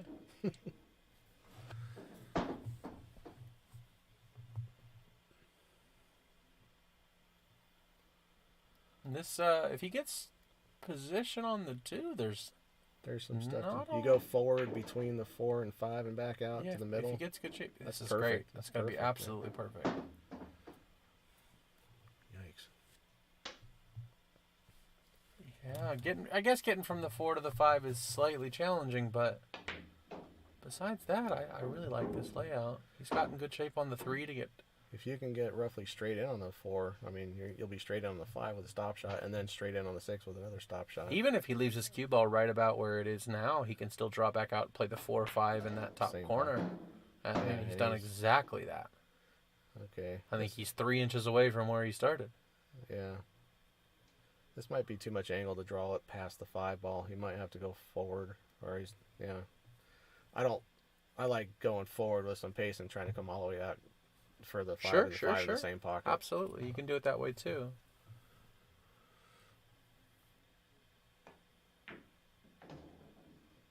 And saw he was lining that up to play it on the side. He just came a little bit short. It still goes top right-hand corner pocket. You still have great shape on the 6. Either one, whatever you're more comfortable. He's playing the upper right, which I probably prefer myself, but he's got options. He's overcut Oh, that. yeah. And left Mark a pretty tough shot. Actually, no shot. So Mark will be running up behind that safe 7 behind ball. Yeah, absolutely. He'll try to knock the 5 ball off the rail a foot and a half, and just lay his cue ball on the end rail. He's gonna have a window. Oh, no, that 10 ball's gonna come into play. Good shot, good speed. So 1 rail off the top rail here. We'll call the side pocket. Once again, I think What? I like the he's bottom rail yeah, kick. yeah, okay, yeah. With the 5 being closer, I typically like to bank or to kick at a ball that's closest to the pocket. Understood, but I think that shot kind of seems counterintuitive, but I think that shot came with less position potential than the first one I know. But it's easier to pocket with less, so a little bit of a trade-off.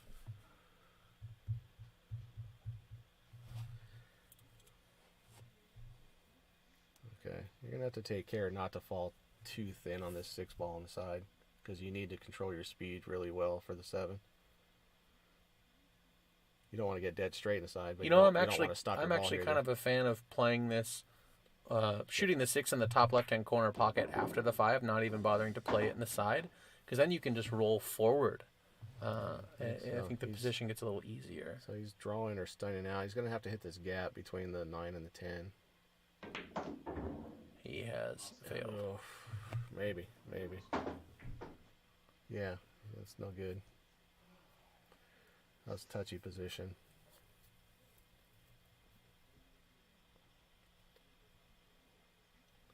Oof, this is just rough all around. I think I like the 2-railer here. You call that an error, but it takes a lot of tight cue ball control to get all the way out from where even with the ball in hand he started at. There was some, That's why I think I liked. That's why I liked running past the 5, so you can just shoot it up into the corner and roll your cue ball forward. The positional play, even though you're playing for the short side on the 7, I think that position becomes a lot simpler to get to. Come out with a pretty good result. I mean, you got to be happy with not selling out a shot when you're kicking like that. But again, he kicks with a lot of more control than most players, particularly of his speed. You know, with This is a really good choice here. I know he left the window, but I think that's the right shot. yeah, Mark will be happy. So Mark will try to probably bank the 7 just to the left of the 10 ball and lag his cue ball and get the 9 and 10 in between the cue ball and the 7 here. This will be a slow shot. Oh, he caught the double kiss, just no scratch. Yeah. Watch out.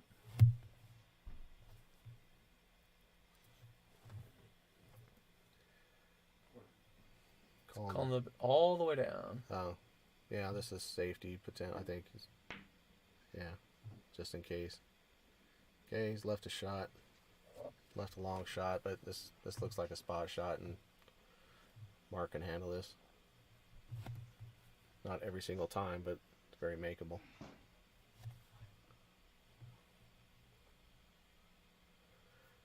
Pretty critical that he get out here.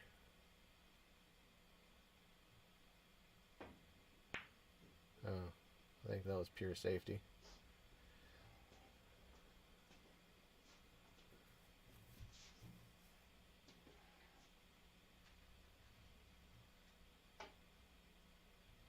You know, I actually like hitting this one kind of hard. Shooting this to go Still trying to decide if I 4 like, rails. I don't think I like the safety there. I think he needed. I to fire agree. that I think ball. he needed to fire at that ball. I agree. It shows his. But on this particular shot, I think it's more difficult to hold this You go 2 or- rails. I think I go like up. hitting this hard. Oh, okay. Well, he's undercut that by a lot. If he was trying to play the shot, and he left a shot. Not an easy one. It's very makeable, but your cue ball's running into stuff here, and how things end up is kind of to be determined. If you hit this 10 full in the face, the 9 plays in the side, and you should be able to get some kind of shape on the 10. But the chances of hitting it full in the face and the cue ball just stopping dead are not. I mean, if you. He also might be able to just hit the 9 on the way out. He Either way, might be I playing think he's safe. bumping something. We'll see. No, he's playing the shot. Going into the 10 ball. Looks like he's going to glance out the 10 and go towards the side if he draws it. Like, oh, wow. Oh, he ran into the 9, yeah. We weren't seeing that angle properly. Oh, I mentioned it, that he might just run into the 9 also, but it's so hard to control. This is thin. This is makeable, but it's a very thin hit. What's the danger here? Can you go around the 10 from here, or you go? You know, with the 10 in more... Oh, wow. He didn't miss that by a small gap either. I mean, he missed that by... I have to assume he was trying to check it up with a bunch of left English, and the ball scored it off, you know, with the left, scored it away from his line a little bit.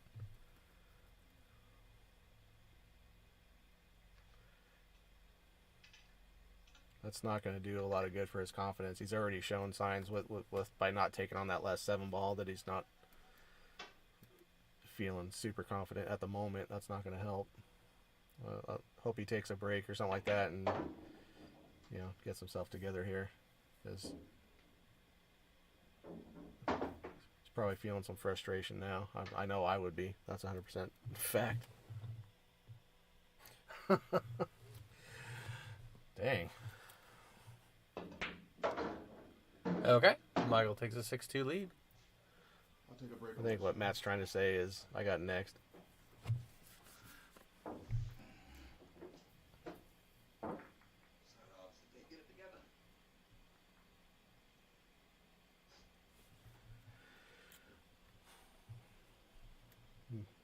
Kind of etiquette dictates that Mark will have to wait till it's his turn at the table to take a break if he's going to choose to do so. That is the correct way to do that, yeah. I think at this point I'd like to see that happen, you know, for his sake, you know, for the sake of having a nice tight match here, because he's going to have to get himself, oh, looks like he's trying to do it now. Can we get a check on the score here, too? I think we should have a 6-2 score, right?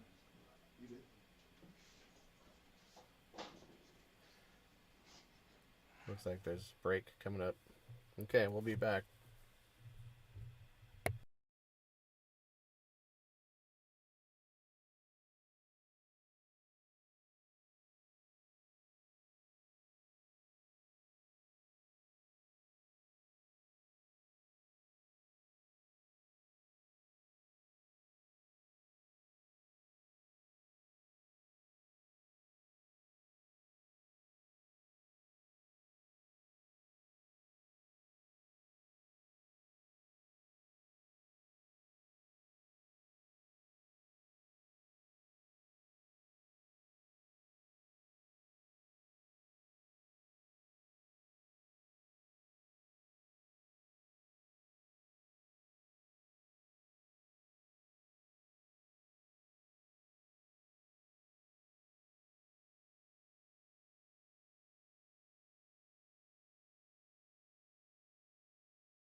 Okay, players should be coming back in a couple of minutes here. Just a quick restroom break, and we will continue.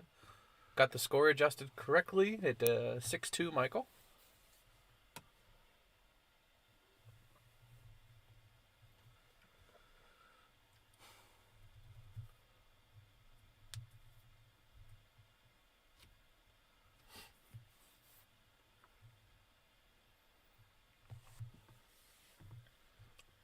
I guess it's worth noting we did see both the players while they were on the break, and both just kind of, kept themselves quiet, keeping themselves calm and collected, no joking around or, laughing or anything. No visible anger and frustration either. Not by either player. It was just, take a quick break and get back at it. So I like to see that. It means both of them are really focused as much as they can be, and, they're keeping their head in it. All right. Wonder away. So let's see another champion caliber break. I'm loving the break that he's got going on here. It's been fantastic. Clearly put a lot of work into it. He's hitting the ball right. I mean, everything about this break is working well. It's maybe just the side pocket seemed to be okay. He just missed the side pocket. I think he hit it a little high that time. It looked like with the cue ball didn't come straight back. And we obviously didn't see a ball go on the side. I think he just mishit it a little bit. Big opportunity for Mark here. He's got an easy shot on the 1, but position on the 2 is far from automatic. Looks like he's going forward, some high left. He's going to need... Oh, no. Okay. Looks like that 6 is in the way. He might have got away with this. Are we going to get a better angle from here? No, not really. Camera 1. Let's try the other way. But yeah, pretty sure he's hooked. He's going to the long rail first here. Okay. That double kiss is not great. It's going to make the position on the 2 a lot simpler. This is a much better spot for Mark for position. Hopefully he chalked his cue up and just don't want to fall dead straight. You need an angle on this 2 ball. He's missed it entirely. Undercut that a touch. And he got similar result. Somewhat straight on the 2 as well. I think we're just going to see him hit the left side of the 1 and play it safe behind the 5 here. Hit that a little hard.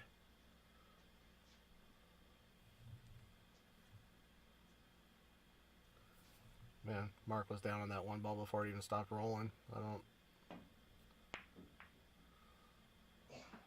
If he gets behind that 5, that's going to be fantastic. Wow. Okay. Well, the 7 didn't quite get there, but he's still got a great save. I don't think he can see the side of that 1. I'm pretty sure he's going to have to go 1 rail. Between the 1 and 8 and check it up with the... Wow. He got a lot on that ball. That reversed direction completely. That was a lot of spin. Unexpected. He looked surprised by it as well. Well... Okay, Mark's going to be playing this shot in this corner. The 4 ball is going to be tricky down the road, but he needs to try to get out here. Okay. I'm trying to think of a good way to get on the 4, and I'm really just not seeing it. Yeah, this is terrible. This is straight and stuck on the rail. He needs to move this rack. And that 4-5 doesn't go anywhere. He might just be rolling up on the 10 ball. Yeah, very possible. We just see a save here. No, this got straight in. He's actually got an angle where he can go forward. Oh, no. Oh, well, at least he didn't hit the 4-5. That's the last thing you want to do when you make a mistake, is also break out the cluster. And I believe the 4 can play in the side from where he's at, right? So let's take a look here. Yeah, I think you can make it. Because the 9 is there, 9 is side with so that makes it huge. Yeah, with that 9 ball there, that's makeable on the side. I don't think I'd play this inside if the 9 wasn't there. It's just too much of an angle, but... Yeah, if the 9 wasn't there, I would think you'd be trying to get short side to play the 4 in the bottom right-hand corner pocket. Yeah, which makes the position really tough, but... Yeah, with this 9, I really like playing. And I'm pretty sure he sees that. He looks like he was measuring out the 4-9 to see where his position would lie. So you want to fall with an angle where your cue ball is not running into the 5 after. So that's about it right there. He's done it. That's about it right there. That's as good as you can hope to get. Now, so when you're hitting this with it so close to the side, I like hitting this hard enough to almost try and make the 9 in the top left-hand corner pocket there, or at least push it close so that down the line you don't have a difficult shot on it. Well, you didn't even touch He the 9. didn't need the 9. So I guess if you're going to take that route, leaving the 9, it's the same concept, right? You want to leave the 9 in the pocket. That might have actually hurt him here. I think the 9 still Yeah. goes on the side. Yeah, man, if that was stuck on the rail, that would have been a kind of an error. It's going forward, so I'm just kind of straight it back out towards where he is right now. That's going to do just fine. It is slightly more angled than he wanted, but Still easily able to hold that for the 7, though. I don't think you're going to see any issue here. it's kind of angle. Oh yeah. I think I draw this over to the side rail and back straight towards the 7. I mean, just because I don't like rounding the rails here. Yeah, once again, I'm a fan of just rolling the ball with no English. Thank you, Vic. Rolling it with no English and just letting it go one Just rail letting it. naturally. Yeah, Yeah. I'm a big fan I of just that. hate slow rolling stuff anymore. I used to roll a lot of balls, but I think with a nice stroke here, you can just draw it to the long rail, and then you'll be straight in on this. From the time you touch that rail all the way till the key ball stops, you're going to be straight in on that 7 on the side. Both perfectly valid approaches. Mm-hmm. Just that's what I would have done. That's exactly what I would have done, including the miss most likely. But I like I like the shape. So Mark will probably play this off the. Again, he has the option off the 9 if he doesn't like shooting it all the way down, but I just think it probably, well, depending on where the 9 ends up, but if the 9 is the least bit touchy going into that side pocket. so it's. I guess I have the same question again. Anytime you have this situation, are you trying to put the 9 near the top corner pocket there? Or are you just trying to use it to make the ball and you don't really care where it ends up? Are you thinking about that at all? I just want to make sure I don't tie up the 9 and the 8. That's all I'm concerned about. I don't care if the 9 moves 3 inches or goes and hangs up in that corner pocket or goes in the corner pocket, as long as it doesn't like come off the side rail and tangle up with the 8 ball.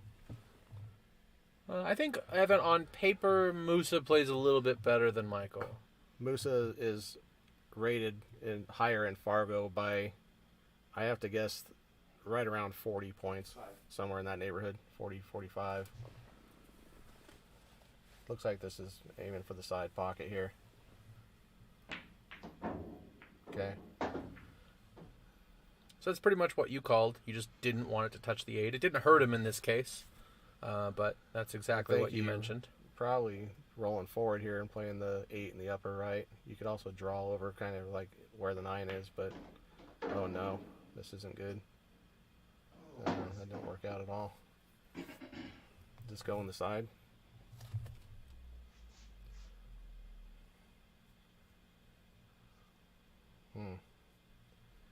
I don't love this.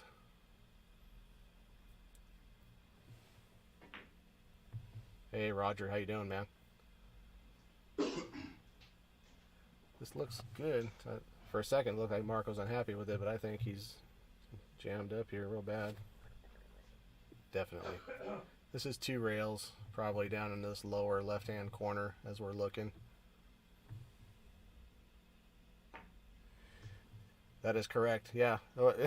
For people in the chat, this table used to belong to Roger Tafoya. Abe bought it several years ago. What would you say, 7 years ago? Something like that? 6 years ago? Okay. Oh, he went for tying up traffic on the 8-9. Not a bad plan. So he's going to go out towards the spot and take a bit of a cut, or is he drawn to the rail? Looks like now he's drawn to try to get straight in. Okay. So I did look up Musa. Musa's rated a 626 on Fargo, and Michael's rated a 585. So you pretty much nailed it. It's right about 40 points. Yeah.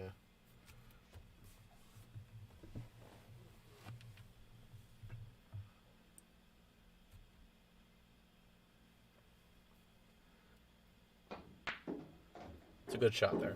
We used to have some late nights over at Roger Tafoya's house on this table in a pool room that I actually kind of built for Roger when I was doing some general contracting. It was a nice setup, actually, if I do say so myself. Carpeting, air conditioning, it was a pretty cool deal. Means nothing, Nice out by Mark Miller to crawl back to within 3 games. We really want to see the closest scoreline possible. It's the most exciting match. If every match were to go hill, you can't ask for more than that. So I want to see the scoreline stay close. We have to check the robust. I believe in Fargo if there's enough robustness. If you have 500 games or so, I think that Fargo starts getting pretty usable, in my opinion. A lot of people say nothing. Musa only has 230 games in the system. That's why he's flying under the radar. He's probably actually like a 725, but he's hustling everybody. I know I've got twice, at least twice by him. Once on this table, on this stream, embarrassingly badly. And then I did not show up for that match, and he definitely did. So it was a bad night for me. We've had a couple good ones elsewhere. Okay, Mark did make a ball on the break this time.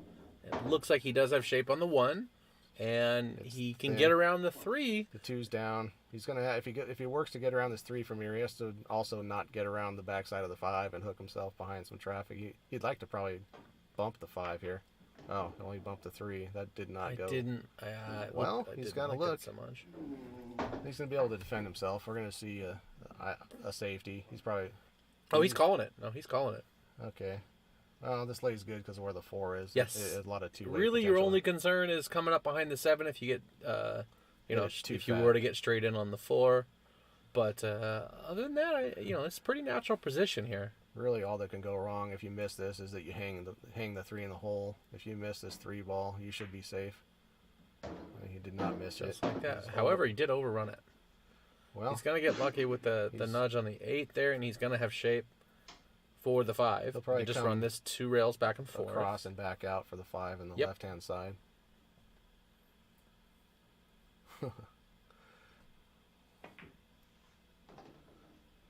Just like that. Okay, Good Musa, shot. I'll stop busting you.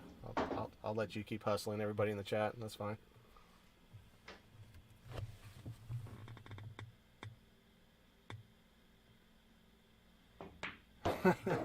Not anymore. I'm out of the construction business for now.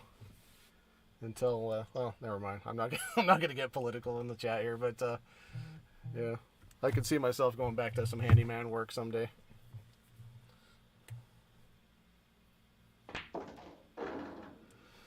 Okay, that's fallen a little thinner than he wanted to. Still got a makeable shot.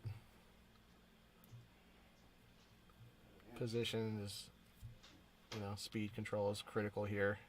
It's not out of the realm of possibility to end up a little funny on this day, a little bit thin one way or the other, and have a funny shot. But I like him to pocket this ball.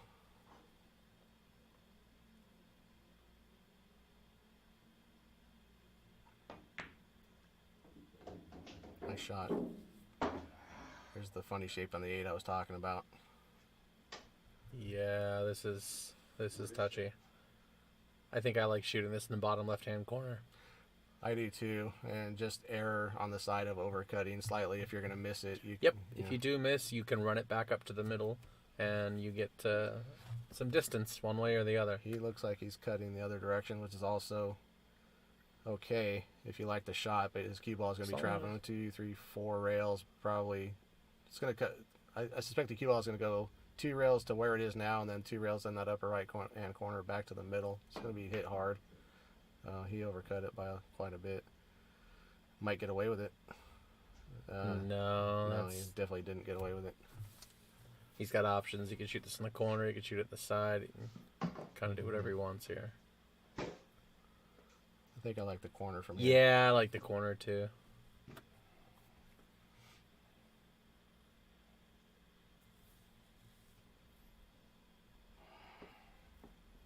You're just going to have to accept a longer shot on the 9. There's really no way around it. However, if he gets dead straight on the 9, the stop shot, even, 3 inches of draw, 4 inches of draw is absolutely perfect on the 10. So I'm actually looking to get straight on the 9 here. Right. This is even better than straight because now you can just stun and come off the rail. You don't have to draw with all that. You can get away with just a little below center as opposed to all that backspin to get position. It makes it a lot easier. Good shot. I suspect he's out. Definitely out. Not that I'm attempting to commentate or curse him or anything, but it'd be shocking if he missed this. Yeah, he's been shooting the balls pretty well. Oh, yeah. Okay. Almost looked like a slight undercut for a second. And Michael is a little more than halfway home.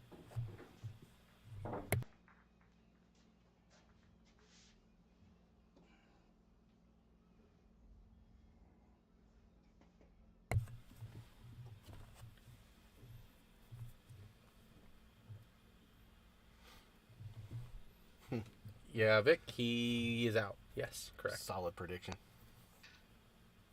5 minutes after the game was over. Unless you're talking I'm about the just kidding. set, and in that case, I disagree with you. I know he's playing well, but I'm pretty sure he's not going to put a six back on him. No, the set's definitely not over, but Mark's going to want to start closing the gap here any minute now.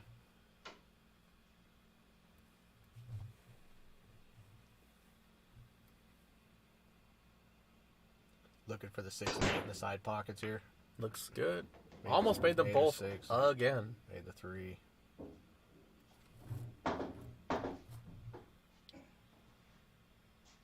Not sure if the one ball would pass this to the upper left shape is The shape's actually okay if you can get between that 4-8, which to me looks Yeah. pretty natural. You're not doing too bad shape wise. Yeah, it's a lot of shot from here, and he's elevated. He's so jacked up on it, so I don't think that's what This he's playing. safe- He might just be trying to hook him safety. behind the 7 there. Yeah. Got a rail, no problem. Left a hit.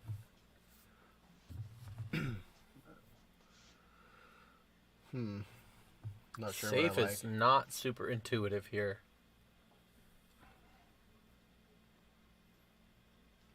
Just a dead stop shot. Should bank the 1 through that gap and just hope that 9 ends up in You the know, way. I actually like shooting to try and get your cue ball behind the 5. Almost like you're going to play a carom on the 1-5, but a little bit Fuller. high. Fuller. Yeah. Creeping in behind the 5. to the Yeah, I short think rail. that's what I like here.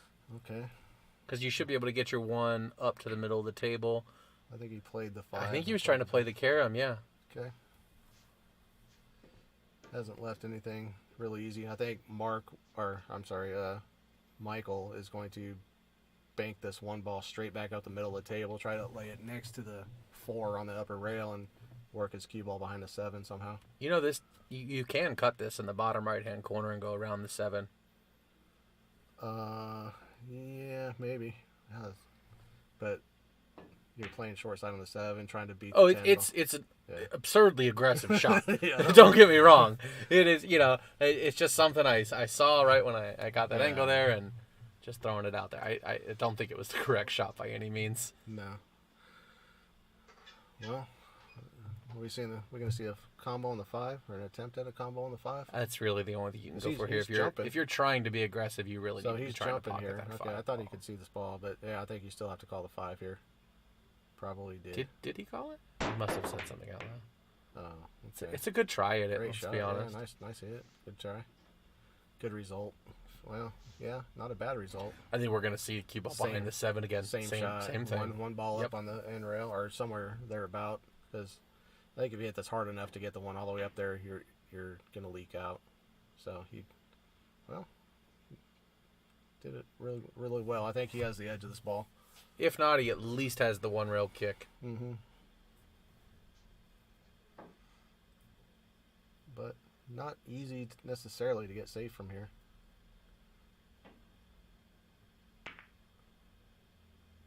That's a creative way to do that. I mean, he's left a 1 rail. He's left a 1 rail kick. That's going to be pretty that's straightforward. definitely cushion first. Where's the The two's 2 on is the other side up rail? table. The 2 is not. He's got some traveling It's not to do. terribly difficult to get on the 2.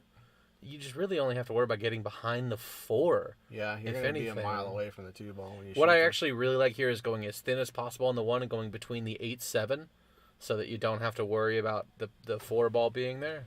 Oh, I feel like you have to hit the one pretty full to get between the 8-7.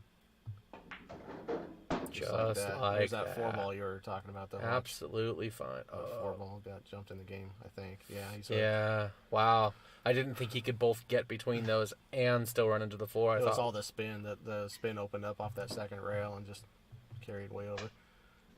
Be jumping or massing here Yeah, I think he's got enough room to just spin it slightly and still with make the the 4 ball. two. Well, the masse here comes with some risk of scratching. I almost like Yes, the it does. jump If you hit the two because it's a perfect high, in it's the a high face, ball hit. Yeah. Okay. he's done really well with it. Great. 4 is dangling to the side. It's gonna have to go Your 8 balls around the back of the 7 ball. Not too bad. I might play it like you're trying to go hit it fat, try to go around the 7 ball and like hit the 8 or something like that, possibly. Yeah, he's got options. He could also just try and play this straight up and down. Yeah. A little bit of left-hand English actually Yeah, to real hold that, thin between and 8 just 9. right between the 8-9 is an option. Right.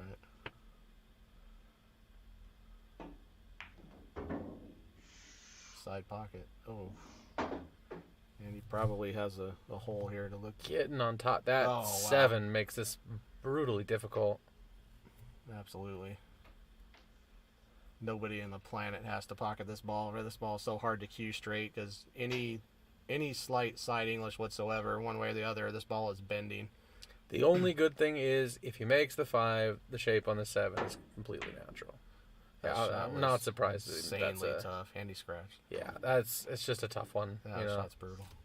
You have to cue that ball perfectly. dead Yes. center and dead straight. That's Yes. just nearly impossible to make. I've heard many people over the years say the most difficult shot in pool is one just like that, where you are bridged right over another ball, and I happen to agree with it. I think that's Mark needs to get out from here.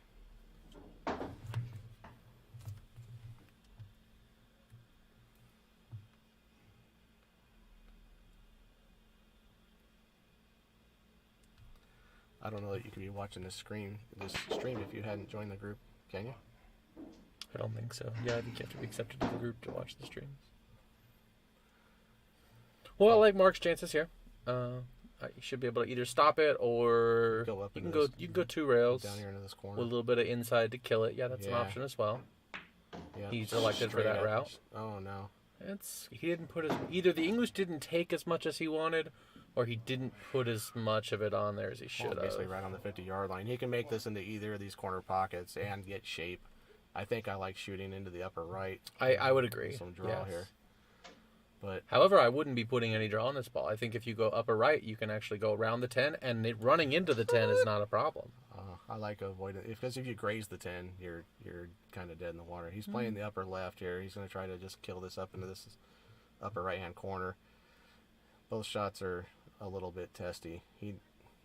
I like that he got up off of this and took a second look because he really, really needs this shot to close out this game.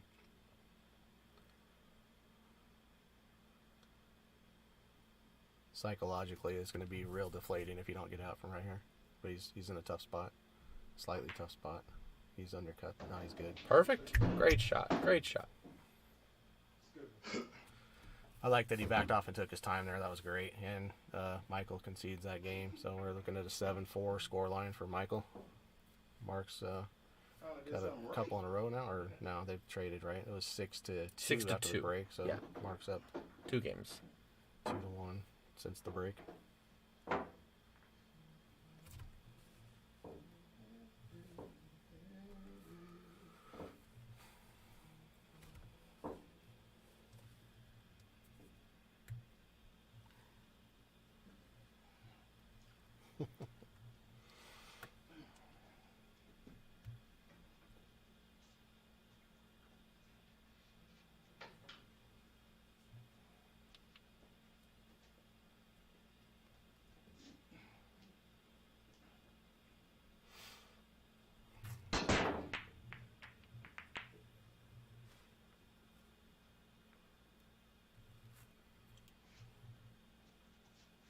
Well, it's a dry break, but there's just not a whole lot of hope here. This one ball technically goes into that top corner pocket, and you can get shape, but that's a tall order. That is one difficult shot here. Sounds like Mark is starting to feel a little bit better about the way things are going. We don't have audio from our commentary booth from the match, but I'm told that he's now singing a little bit, which, by the way, he's actually very good at. been well known for a long Yeah, time. that's true. I to haven't heard him sing in a long time, but rule it, yeah. so he's a very good singer. Mark has a great voice. Yes, he does. Nice. Oof. Okay. That was aggressive. That's a good try.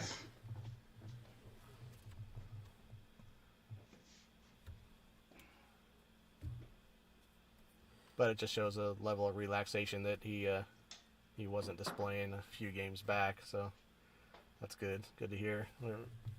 He's relaxed and still feeling okay about things.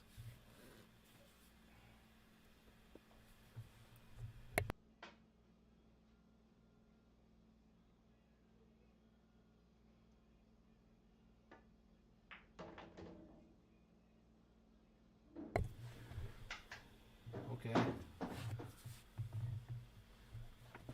Falling with some distance on the 2 ball. Oh wait, I'm looking at the wrong ball. That 2's right there on the bottom rail next to the side. Okay. So he's Yeah, the safe, I think, is he a played it pretty safe. good way to do it. He He came short, he though. He didn't get safe. I'm looking at, is Mark going to try to come around this and play this in the upper right? Or is he going to try to hold I think it? he's going to play a stop shot here. I think he's actually got a just bunch going of to... Oh, he didn't think play safe? I don't know. I think he can't- might be. He can't play stop shot. Come over. No.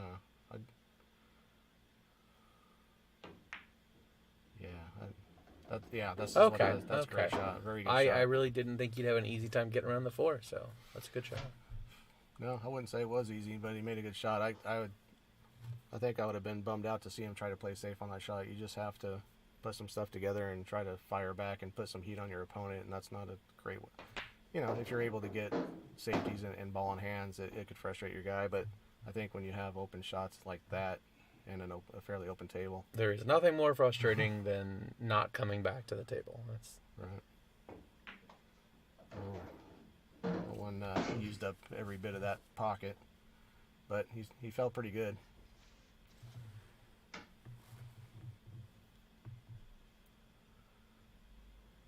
I think I would like to probably stun up into this upper right hand corner, come out 2 rails, or just hit a high left ball and try to get about parallel with the 6, about the same height as the 6, cutting the 6 into the upper left hand corner and have a natural shape on the 7.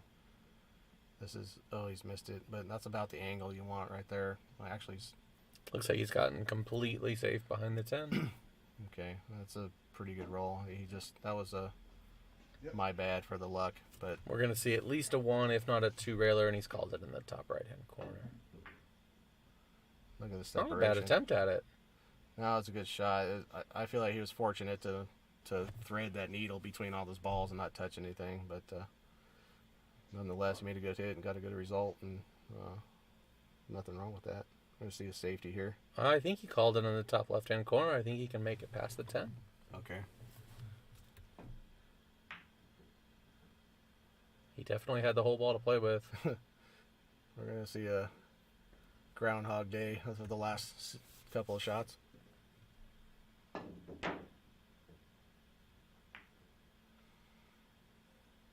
Wow. Created a big problem with that 6-8. Now, even though he's got shape on the 5, can he draw back and try and break that cluster out? I don't think he's got... No, he doesn't have enough angle to do that. He has the angle where he can go forward 2 rails and try to split the 8 and 6 and play the 6 up. I mean, Yeah, if something you like if you that. run into the 8 ball, you'll end Yeah. up with a shot on the 6. Yes. You play this with very little, just little like 12 bit of top o'clock, right. Yeah. Very, very little right. You don't want that ball to go wide and go around the other side of the 8 ball. You'd rather come inside. Yeah, this is the Just shot. like this. And how good is he going to hit that? That Look looks at the shot. fantastic. Beautiful hit. That was a work of art right there. Great shot.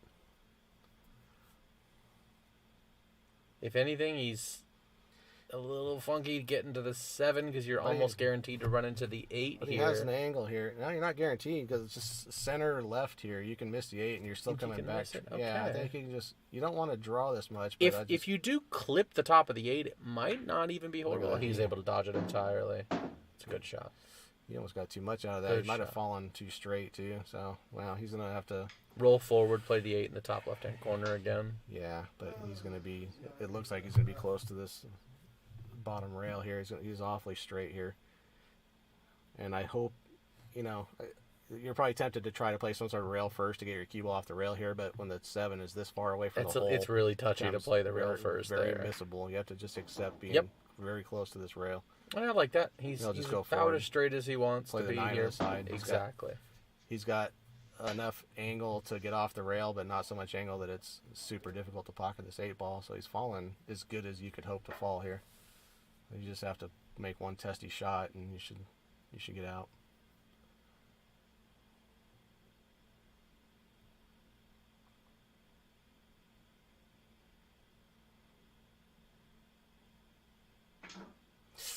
Got another one of those That's miscues on this. not the time you want to miscue. He's asking if he hit the 8 or the rail Yeah, I hit the first. rail. No, he got the 8. That was a good hit. He got the 8 and then the rail. No doubt about it. But The only problem is I keep coming off the top yeah, of the rail. that's Scroll crowds are getting me, man. When I least expect it. miscuing multiple times in a set like this leads to losing confidence in your tip. Then you end up with a long straight draw shot. It's hard to commit to just digging in and hitting the ball low and not thinking you're just going to launch your cue ball off the table. He needs to probably do a little bit of work, put a little scuff on that, or hit it with the porcupine tapper or something like that, so his tip will hold chalk, and just make sure he's putting a nice straight positive stroke on these balls. I suspect that these are, well, I'm not sure what's causing the miscues, but it could be some sort of a flinch in his stroke potentially, or just a smooth spot on your tip that's not holding chalk properly. Hard to tell, because it generally happens on big draw shots as opposed to these shots he's missed Twice on a follow. two follow shots. Yeah. It's unusual to say the least, and expensive now. Okay, we're going to have an 8-4 game.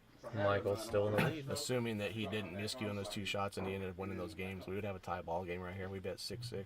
As you've seen, I've 7-5. done it many times. 7-5. It's the goal. It's like I played so much of Danny. Well, if you give Mark 2 and take 2 away from Michael, Oh, you're talking about both miscues. Yeah. Okay, yes. Whatever. if the score's been marked, I think it has. Yes, yeah, score's correct.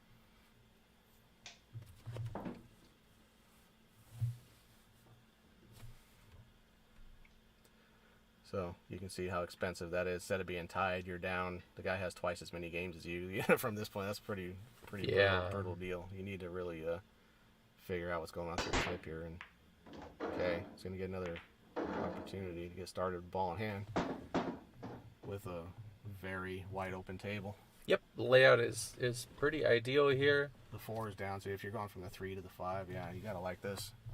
I mean, The only touchy thing is getting from the 2 to the 3.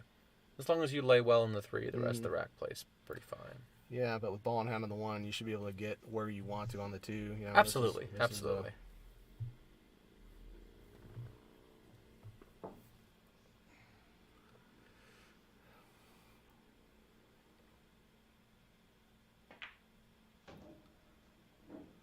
That'll work. Yeah. 2 rails forward around the outside of the 10 and 8. You just got to be careful not to overspin this and somehow creep in behind the 8 ball. You'd like to go right towards the 8. Oh, he's missed that shot. Overcut it a bit. And now he's left Michael that same angle to try to do the exact same shot. I was actually surprised he put so much spin on it in general. I would have liked to see maybe more of just top. To let that kind of go 2 rails out and only really have to dodge the 7 at that point. I was a little surprised with how much right-hand spin he put on it. Yeah, probably just concerned about bumping into the 10 ball and somehow ended up behind it. This one's Just overhit. like that. This has been overhit a little bit too. Okay. I don't think he's going to go after this shot. He might. Yeah, he might not have a choice. He's going to cut this in. If he and can just hold it and go up and down, back and he's forth. not going to get terrible. He undercut it. He missed it, but you can see that was the idea there, is just hold his cue a little. Is he going to get... No, he's left a shot.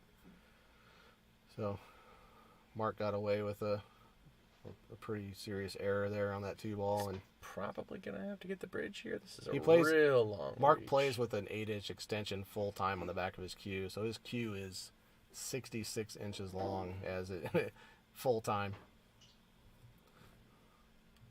I know a lot of people were doing that for a while. I could never quite get used to it, having the extra long cue. It seems to have fallen out of fashion a little bit.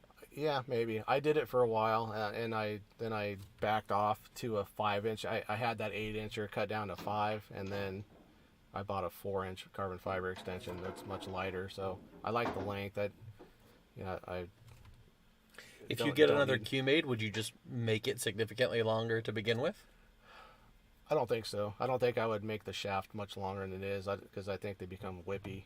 No. I mean the butt. Make the butt longer. No, I don't think so. It won't fit in a case that way. So, That's true. I hadn't considered that. but no, I just like having the extension on. I like because you have to be able to take the extension off, so you play at places that don't have enough room between the wall and the other table, and you have to be able to remove it at times.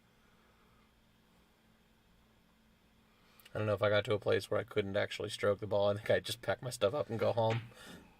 Yeah, it's almost every place has some corner where you can't shoot with a 60-something inch cue, like 62, 66-inch cue. It's asking a lot for having that much space around tables, because it's quite long. Well, Mark's gotten really fortunate with his position here again. He'll be going 2 rails, trying to bank this. Okay. Yep. Good shot. I feel like he was probably trying to go across the face of it, but doesn't matter. He's left a shot with some sort of natural position. I think you play this in the corner, and I think you might have to put slight right on it, something like that. But I was thinking he could play it in the corner with a tiny bit of left and just go up between the 10, 9, and 8. Yeah, that's kind of what I'm thinking, but we might be seeing the angle slightly different. Yeah, you're probably right. Or no English at all will probably get you there. You could always, I think, draw this a little bit too, and come back 2 rails, and avoid the middle of the table entirely. I think there's multiple ways you could get there. Yeah. This lay is pretty natural. Just you gotta make a little bit of a testy shot. I don't dislike this shot. This shot, you're seeing the pocket. It's not a blind pocket. He's missed it. He undercut it quite a bit. But he did decide to play it with that inside and come straight up the table. Once again, fortunate leave.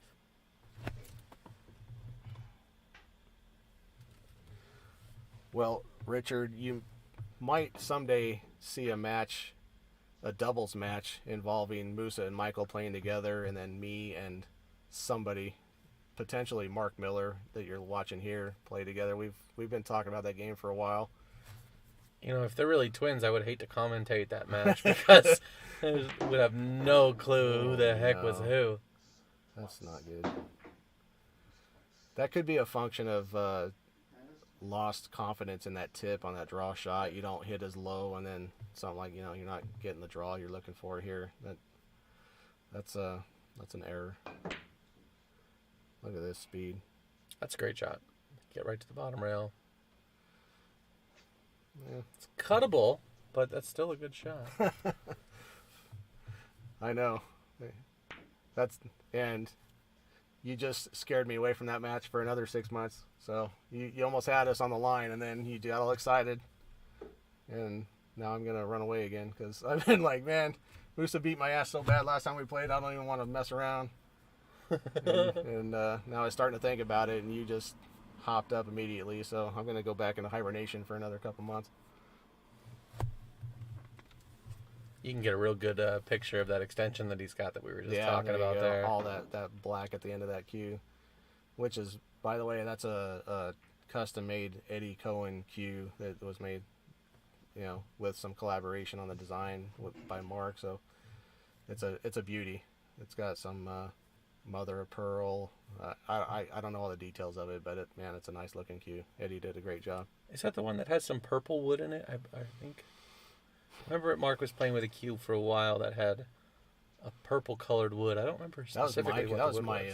That was like a modified sneaky by Kent Davis that belongs to me actually, and I think he still uses it as a brake cue. No, he bought a new brake cue, but he still for some reason still has that cue. He just must have slipped his mind to hand it back. It was a long-term loan.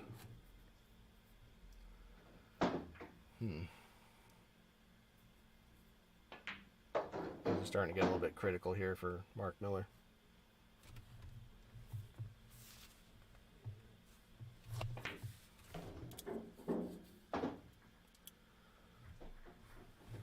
Okay, 9-4, Michael. I may even use my co-commentator here as a partner. Talk Tails. about flying under the.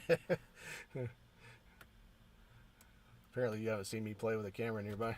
You know me. I just say yes. I have a problem.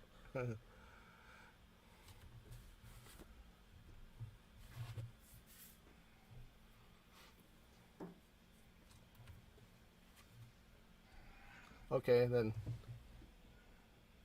Oh, Abe. Abe is volunteering. Nah, I don't want to play with Abe. Abe is a television producer now, not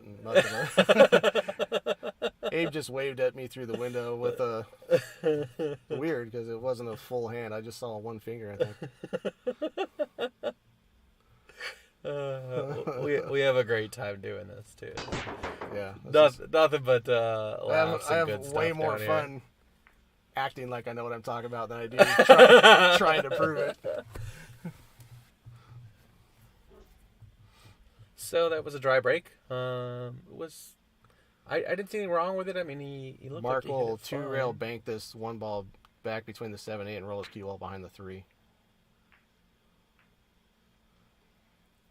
Oh, He's gonna be okay here, though. I don't know that believe. he is. This looks like it could be makeable on the side with Let's some. see. some We set. might get a better 3. angle at it. Try 3. Oops, wrong camera. Well, he made it Sorry about that. and has a shot. And pretty natural angle to draw his cue ball up table for the 3. All that you have to really concern yourself with is not landing dead straight on the 3, which is difficult. He's gotten pretty close to straight. He's gonna got enough have to- angle, He's though. going to have to draw back towards the 9 ball and accept a cut from 3 or 4 feet away. Unless he wants to try to go forward. Yeah, I was gonna say he could punch this ball forward. No. I think he's drawing it. Maybe not. Yeah, he's definitely taking his medicine with this That's one. thinner, and he liked another foot out of that. You're pretty safe to go up and back. I mean, if he cuts this, he's gonna be Maybe all you have right. to check it up with a little bit of left here, not to go track towards that. Oh wow. Okay, that hurt him as much as it helped him. I think he's going to thin his right side of this 5 ball and try to maybe run his cue ball up to the 7, get behind the 10, something like that. Yep. That's gonna lay pretty nice. Man, if he gets behind the 7, it's going to be super tough. Mark's going to be walking up here with a jump cue. I'm surprised he stopped. I'm surprised he looked this long before he walked over to get his jump cue. If he makes the 5, the shape on the 6 is looking pretty good. Yeah, I mean, he's it's, already called the pocket lower right absolutely. as we're looking. He called Yeah. it before he went and got his cue. Not a whole lot of choices here. Mm.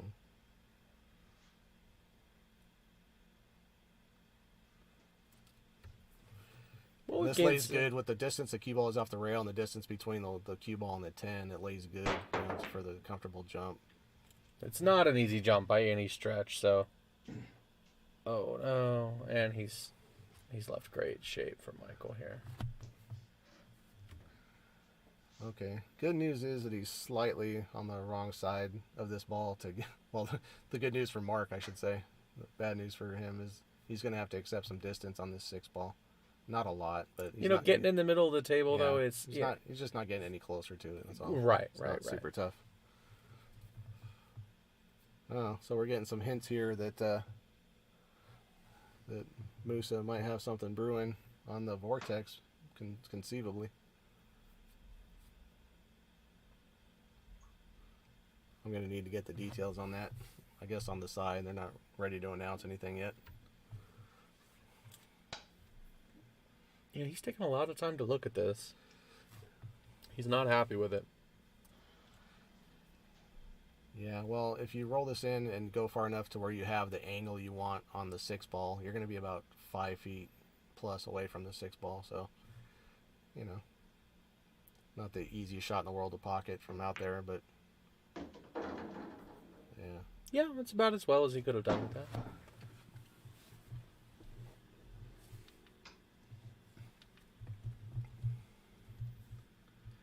Yeah, Mike Akers, we're, okay, well, getting some opportunities here. Yeah, not good.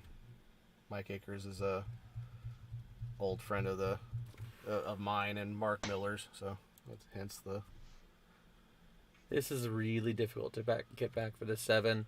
You might be able to draw this. force follow. I think you force follow and bend it around the 8-ball.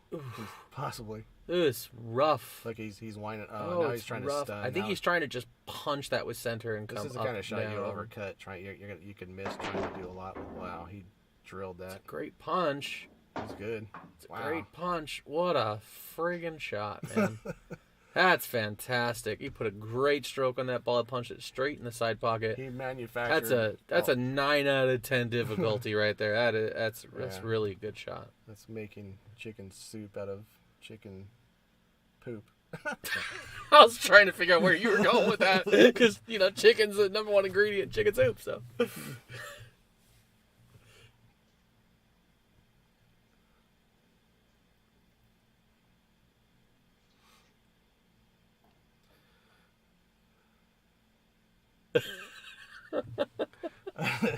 Yeah, I like stunning this straight at the 8-ball here, just to accept a little bit of distance.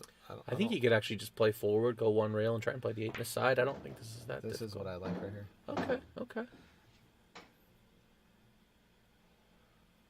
He's got great shape on it. Doesn't have to do a lot. Make the 8 and the position's very natural. Play the 9 in the other corner. Wouldn't mind in and up about dead straight on this ball. Rough. Nope. Oh no. There's an undercut. Oh man. Yeah, you're only going to be able to make so many of those mistakes. He's just been doing it all night. I want to say this is at least the 3rd time Michael's come to the table with less than a 4-ball out, like either a 3 or a 4-ball out. That just gets really rough. Yeah, recipe for disaster.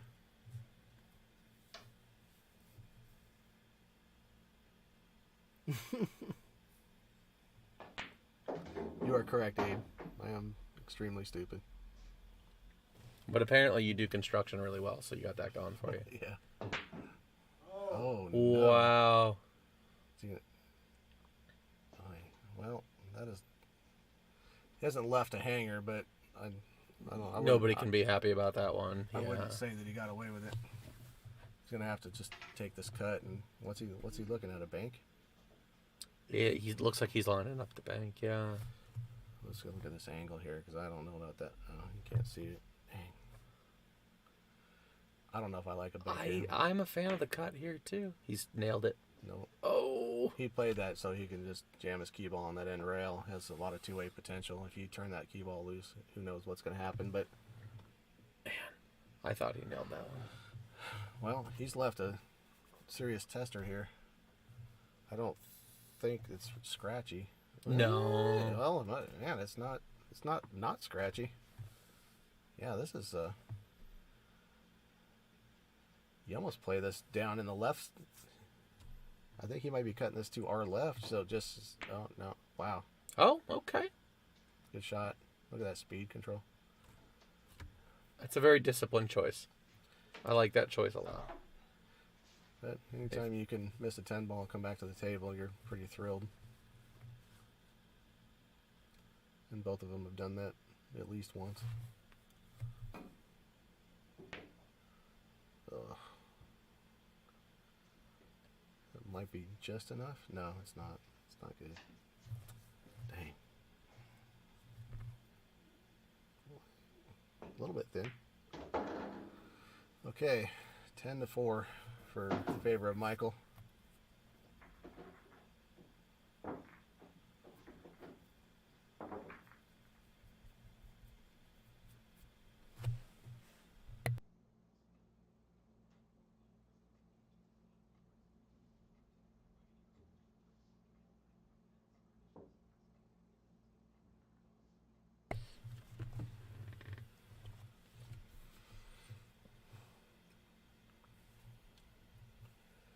Just as a reminder that whoever loses this match has the option of an immediate rematch to be played tonight. The way things have gone,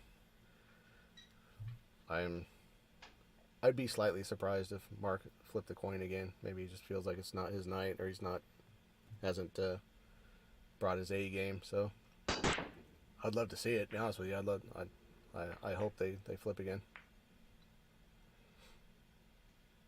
I'm sure Mark feels like he's got more to show than has been shown thus far. How do you like getting on the 2 here? This is tough. I don't. There's no way. You might be able to just drift this forward towards the side pocket and take a little bit of a tougher cut on the 2 there. Was he trying to manufacture an angle? It looked, He really was. looked like He was it. trying to make, but like he just went all in on the position and completely forgot about sending the 1 ball near the hole. I think you might have been able to get shape. Would have been a tough shot on the 2, but Good hit. absolutely. Don't get behind that. Oh, look at that. That's kind of soul crushing. Yeah, that was pretty rough. Let's see what we got here. Oh yeah. Yeah, that's just rough all the way around. Anytime you're trying to kick with a not much distance between your cue ball and your first rail, that becomes very difficult to predict the angle. Yeah, that's tough. But Still getting on the 2 is not a guaranteed here. I mean, what I see is like just setting up a slight angle, trying to just stun or draw into the 5 ball off the side rail. You're but trying then to get between the 8-9 for sure, one way or the other. right. But if you're running the 5 ball, you have kind of a little bit of a poor angle on the 4. Or sorry, wait, what am I looking at? Oh, there he goes. Well, okay, that went a little better than I thought. Okay, yeah. That went unbelievably well. I mean, he got on the correct side of this ball to basically get out here.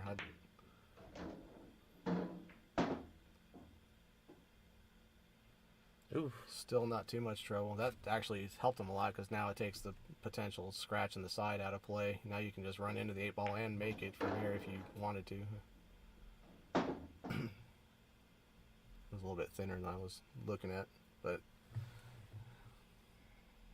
I don't see too much trouble from here. 8 to the 9. If you have to pick a problem, because if you just kind of make a stop shot on the 7, then you got. I believe the 9 goes past the 10 though. So stop shot on the 7, Yeah, but more or you still, less the stop stop on shot on the the 8. 7 kind of still gives you a little bit the wrong angle on the 8 ball to where you're coming down this way instead of closer to the 7. Little bit, So that's, I mean, yeah. like I'm saying, if something's going to go wrong, that would be the spot, most likely. Well, he's shooting weird here. Really stretched out. Even with the extension, still very stretched out.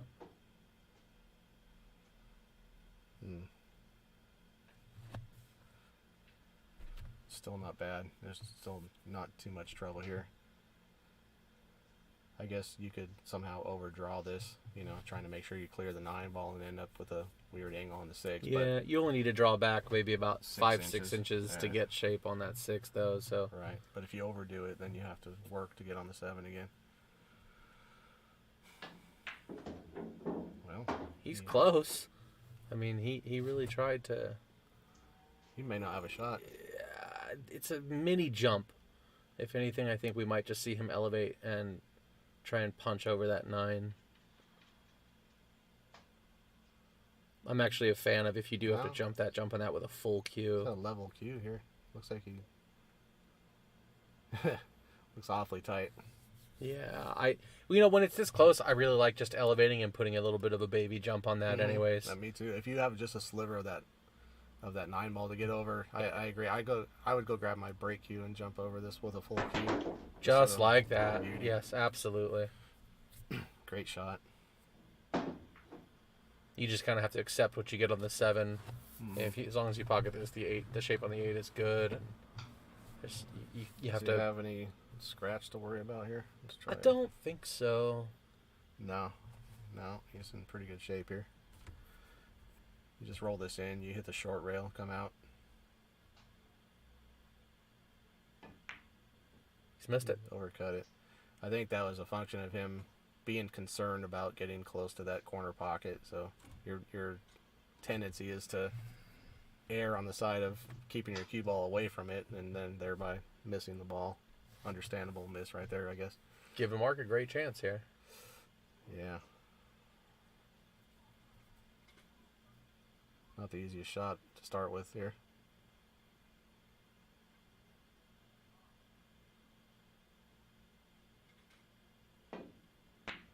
Pick this head up on that a little bit. I was going to say, making that might actually have been a blessing in disguise if it went in the corner. All right. Yeah.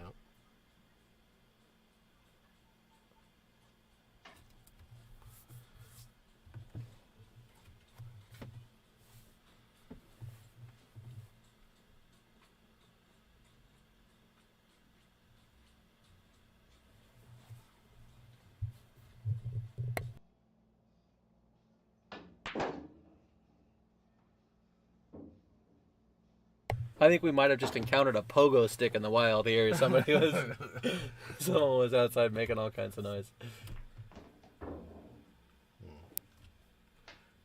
Good shot. Nice touch. It's a little further than he would have liked to be, but really there's not too much of a challenge here. Just make sure you make the ball.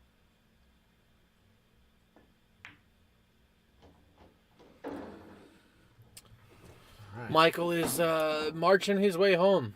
11-4.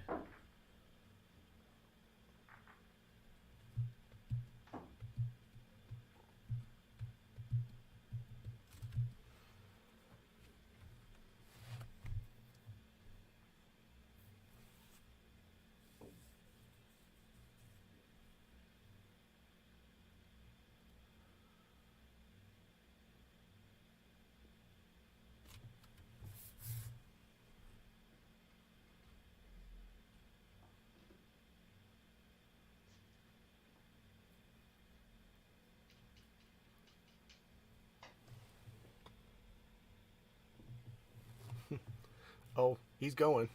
Musa. Don't worry about that. Some things are going real well for him.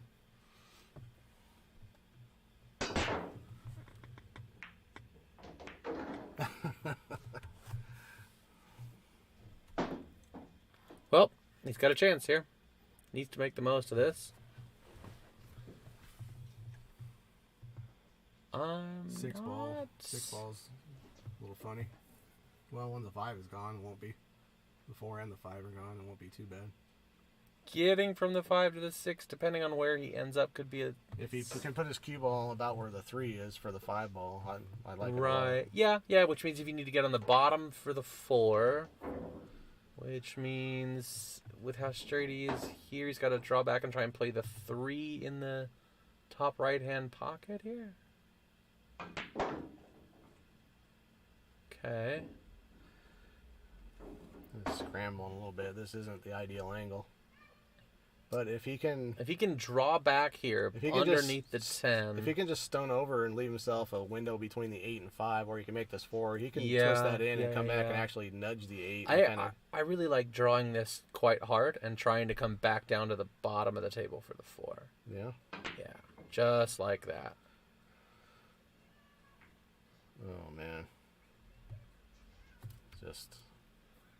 This is starting to turn into a total nightmare for Mark here. Just, he's not missing very lucky at all. Not that he's entitled to or anything, but there's been a couple times, the other way around where Michael has missed and left things quite tough, and it's not just that hasn't happened for Mark too many times. So, which is rare for Mark, as he's famous for missing really good. That's a little short. That is not a great angle for the 5. It's going to be very difficult to hold for the 6 here. Yeah. You have to probably use some spin here to twist this ball in, or at least you want to, and then that's going to try to run away from you. He might just be playing safe here. Nope, he's gone. Oh, wow. Look at that. That's great. Great Good touch. shot. Yeah. He's got a lot of touch. Good finesse game here. So, Mill's got his stick down here in the camera, but if feel like that 9 is obviously at least partially blocking the corner pocket for the 7. There You is can a, play the a 7-9 ticking, combination, Or you though. can play the 7 off the rail and off the 9.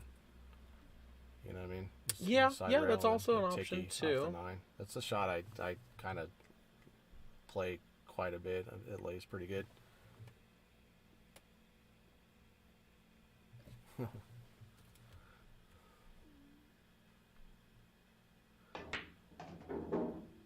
Whoa, that got away from him. You know, now I'm really liking your shot of the 7 to the backside of the 9, because the 9's going to kick back out, and your cue ball is going to end up more or less where it is now. Oh, I don't know what I'm thinking, though. You're going to have to play on the 8. Oh, Wow. Or you can just You can just rifle it home cold with the bank bank shot it and in the get dead corner perfect. there. That was a great shot. If you're into that sort of thing.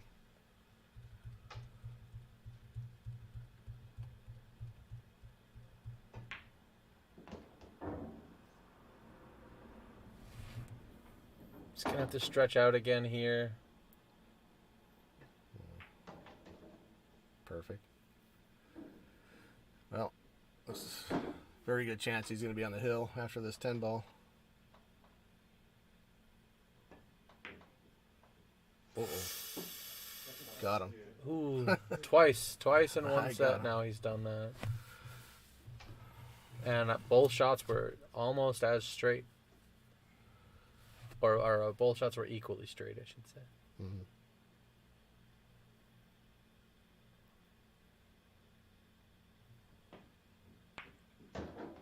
Okay. Beginning to claw his way back is the Miller. This is the first day of the rest of your life. Abe's saying he overheard Michael caught a skid there. I didn't really see a skid, to be honest with you. I think you just missed it, but yeah, take their word Yeah, for it's it. possible, but that's that high ball, that rolling that ball in that way. That's why and now Mark is wiping the ball. Mark might have seen the skid as well, so that's why the balls are getting wiped down. When they get a little bit of a dirty film on them or something like that, they have a tendency to stick together a little bit more. These balls were freshly polished right before this match started, but after racking the balls 17 times roughly and putting your hands all over them, they get a little bit of a film. And I think that's why in most of the professional tournaments they have somebody who racks with gloves on, right? Trying to keep as much of the... That's correct, and that's why in some tournaments, like a good example is that recent Moscone Cup where Jeremy Jones asked to have the ball clean and then got a time foul on that shot. He was asking to have the ball clean because he was against the rail and he had to hit a slow cut shot with a high ball and was worried about a skid. That's exactly the reason he wanted the ball clean, not because he was trying to stall or get his get his heart to stop beating or whatever. He was afraid of that exact thing happening. Do they pause the clock while you're cleaning a ball, right? No, there's a lot of controversy about that shot. You'd have to see the shot because it basically... Yeah, I haven't seen this one. Yeah, it was just a couple months back. I think back in December. Jeremy Jones, because that same referee had been asked to clean a ball for Jason Shaw that wasn't even the next ball in line. He saw something on the ball and the referee automatically stopped the clock for Jason Shaw. And then when Jeremy asked to have the ball clean, they did not stop the clock, and Jeremy ran out of time and didn't have any more extensions or anything like that. Not that he asked for one, but that sounds a little fishy. It was Yeah, pretty brutal. So there's a lot of controversy about that, but point is that the reason he wanted the ball clean is because he had to hit a high ball. Had to roll a cut shot in on a real critical shot, and he had to roll it slow to hold his cue ball for the next shot, and was terrified of a skid, which was rightfully so, because like I said earlier, those are the shots that invite skids. If you hit anything slow with a high ball or inside English or anything that just maximizes the friction between the two balls. So when you use helping English, which is outside on a cut shot, the ball's already turning, so it's kind of rolling off the side of the object ball. It's kind of hard to explain, but you can kind of imagine. Makes sense. Yeah.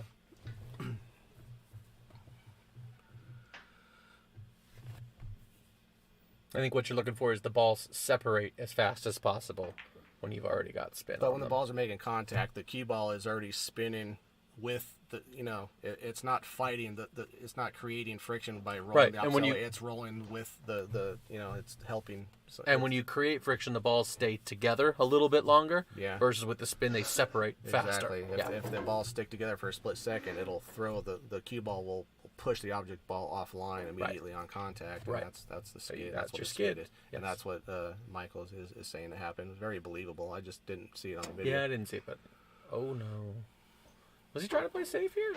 I mean, with how hard he hit that, I think he was. I think he was actually trying to get a save. He's left a huge window, and you can either run into the 4 here or even draw past it. If you draw past it, you have to worry about the other corner. Draw past it. Oh, you know what? I'm Yeah. sorry. I'm looking at this 8 ball in Yeah, the that's bottom here and thinking it was the 4. Well, my He'll be apologies. coming out 2 rails here, and okay, he's gonna be hooked.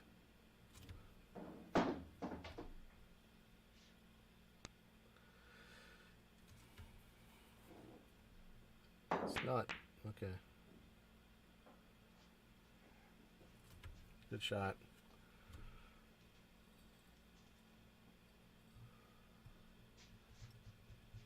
I have to assume that Mark will be trying to thin this 4 ball kind of towards the 8 ball, kind of leaving it close to this rail and running his cue ball between behind the the 9. 9 and 10. Yeah. Somewhere around there, trying to get the 5 and or 9 in play. He's a very defensively minded player. Oh, he did something different. Okay. He's trying to get behind the 7. I don't like that as much as the shot that you just mentioned, though. He might have left a shot here too. Did you change? Or Nope. I think Abe is working the controls here. Well, he's hooked, so he's kicking it up around the 10 ball. Good hit, good shot, and yeah, things are just kind of rolling his way at the moment.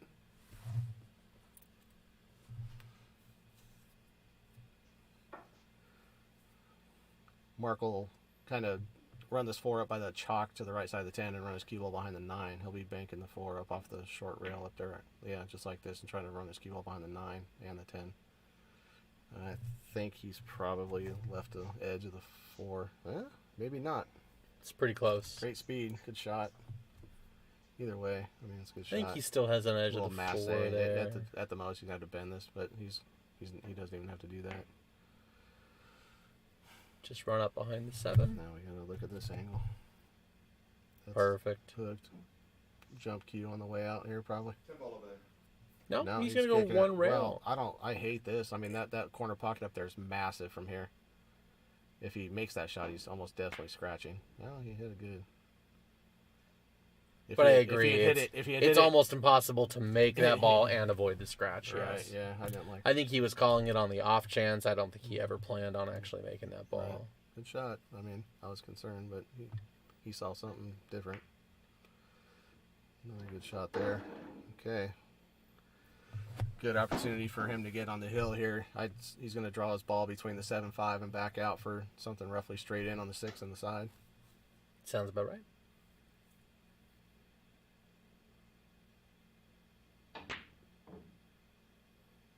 You know, that particular shot has been plaguing him. I think he shot it 5 times and missed it 3 times. Mm.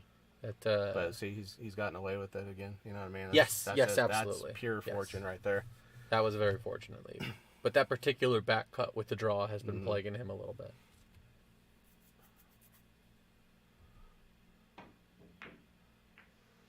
Oh, no. Oh, that's not what you want to see.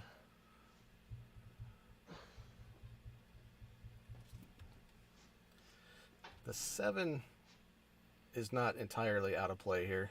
I mean, it's avoidable, but he's okay. So he was concerned about it, so he opted just to trickle that ball in.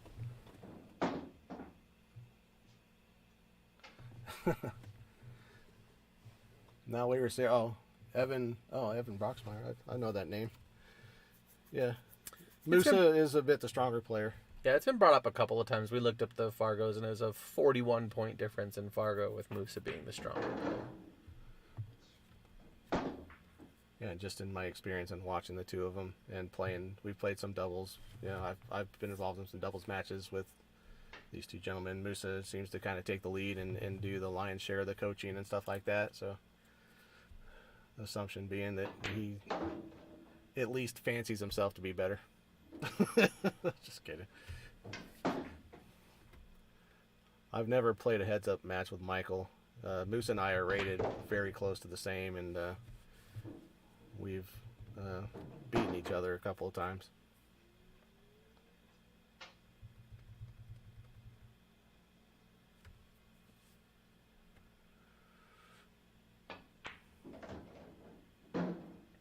Gotta like that position.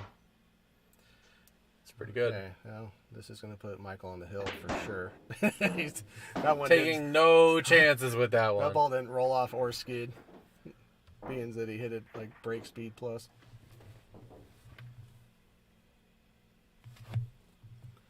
Oh, they could definitely pull a double steer in Vegas. Yeah, I mean, it would be the only giveaway, Evan, is that Moose is a lefty. That's never obvious, though, when you match up with somebody, right? You have no idea. I'm dumb You know, enough that to would miss be it. an interesting stat for Fargo to also include, whether you're right or left-handed. I wonder why that's not there. What do you put for John Mora? Something like that. Someone who can just switch hands and play champion caliber pool. Do you hear about that story, John Mora? Yeah. Holy Oh, mackerel. and he's gone scratched. And John Mora, like last couple of times I've been to Vegas, John Mora has been there over at Griff's and just practicing playing the Ghost on one of their diamond tables, and that kid is just silky smooth. He plays so good. I really enjoy watching him play. Plays great. Seems like all the left-handers are real smooth. You know what I mean? You don't see any pokey strokes from lefties ever. Those guys are silky. I don't know what it is. Should try playing left-handed. Well, you know what? I'm wrong, because Mike Siegel was a left-hander who played super herky-jerky. But other than that, like, you look at guys like Rodney Morris, John Moore when he plays lefty. It's another good example of a real slick lefty. Mitch Ellerman. I think Mitch Ellerman's a lefty. I wouldn't say he's real Isn't smooth. Jason Shaw left-handed? Jason player, Shaw too? is a lefty, yeah. Well, obviously one of the best on the planet. All right, Big Mill. Time to get going here. This would be There are no more opportunities. some sort of comeback here. Yeah, he absolutely has to make this happen. 8 in a row. Huh? That's a lot. No. Yeah, and I just, last few times he's missed, he's just left Hangerville, so pretty tough. This could be Mark's last trip to the table. Of course, the 6 is in a weird spot, and getting from the 6 to the 7, I mean, the 7 probably goes on the side, but it's a little bit thin. That's a good shot. That's going to lend him really well. He's got just about the perfect angle on that, yeah. He To felt it get perfect. on the 6, that's about perfect, yeah. He can run right into the 10 a little bit, play the 7 on the side, and you're kind of home free here.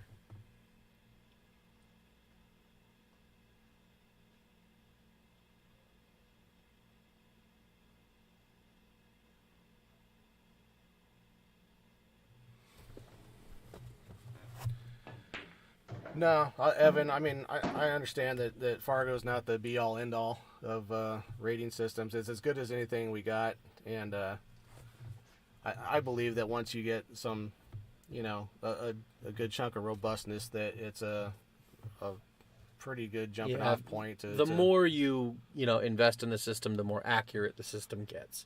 But like anything else, there are ways to slightly game it if you're not playing a lot of games, but sooner or later, it's pretty accurate.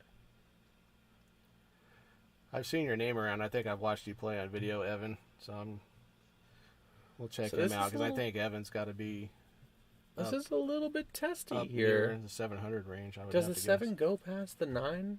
Can he play this in the corner? I don't know. Yeah, well, he absolutely could have. Shot at it. Okay, well, Mill's gonna get another chance to close this out if. Yeah, he should be able to draw past the side pocket here and hold Yeah. that for the 9 just fine. Anywhere near straight in would be okay on the 9 ball. Anything, actually any angle whatsoever would almost be fine on the 9 ball here. By the way, appreciate the comments on the stream, Evan. Thanks for showing up.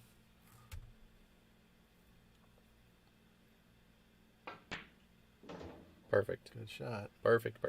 Now, this tip issue that he's been having is, you know, hopefully nothing happens here. Is he going high ball? No, he's supposed to draw this, 2 feet. But if he's okay, great, Perfect. beautiful.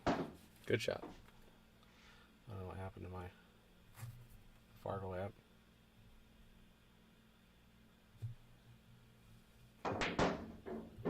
Okay. Mark's beginning the comeback. Not a moment too soon.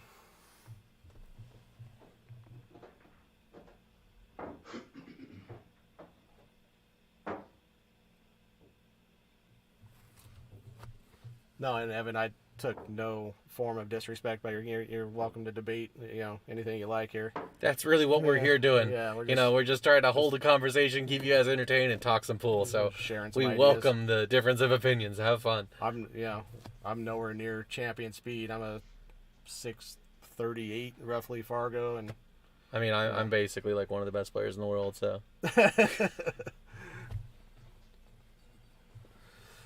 yeah, I'm gonna defer because if I'm not mistaken, I remember seeing your name around a couple years back, and I would say if I looked you up, you'd be in the let's see. 680, right 680 to 700 range, something like that. So bad. maybe a little bit. Oh, Nope, 572 with it, but robustness is kind of low. Who am I thinking of?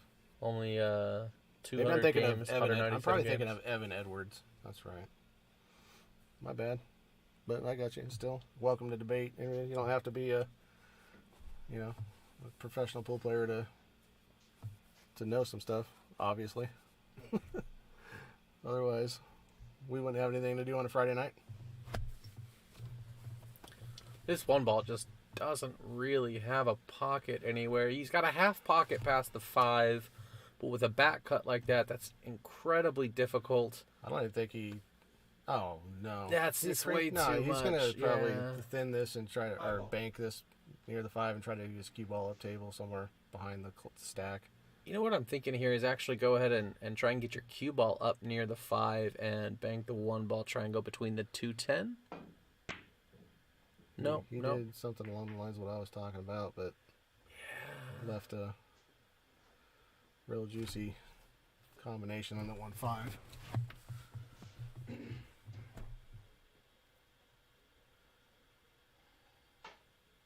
Four to the 6. I mean, it's all doable. This could go wrong. It almost did. Yeah, it's really I dangerous. didn't with care. that. I didn't care for hitting it that soft. to be honest I with you. have to agree. I think you need to get some separation between that 1-5 if you're going to hit that. Hitting that a little firm, you're guaranteed for your 1 to come at least out to the middle of the table. When with a little bit of draw, you're probably going to have a decent shot on the 1 in the bottom left corner.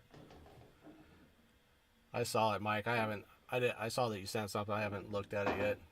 I saw the thumbnail. I have an idea of along the lines of what it might be. I'll check it out just a little bit later. This is really touchy. It looks like Well, he's he's going to hooked. try and one rail it. He's called it in the corner there. So it looks like he's going to try and go past the 7, Just one have rail to it catch 2. this pretty thin. He's done that well. Great.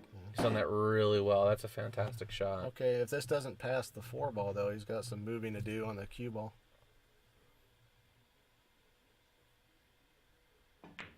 It looks like it does go past, but he missed it. Ooh.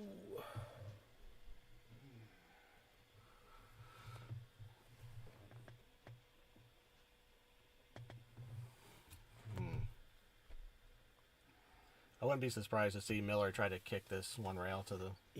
Starting to look at it now.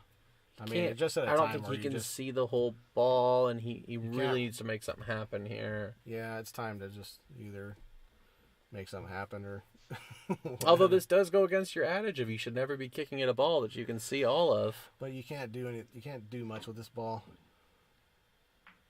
It's a great And shot. again, he It's kicks really a great quite shot. well. And It's run a little far, but he's going to be okay. Yeah. He can still go He'll be 2 happy. rails. He'll be happy with this. Yes. Okay, I believe you. Believe me, the thumbnail looked like it was worthwhile.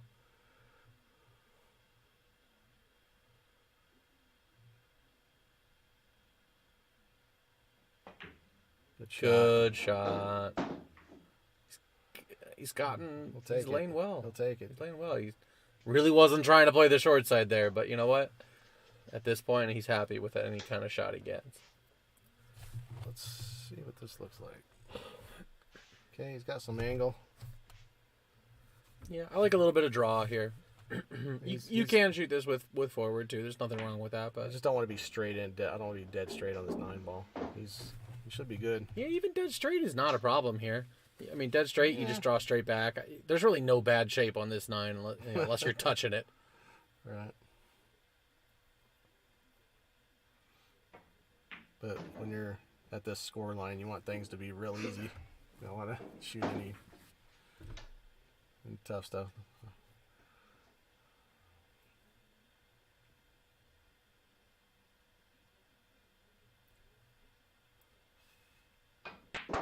Shot. There Nice you out. go.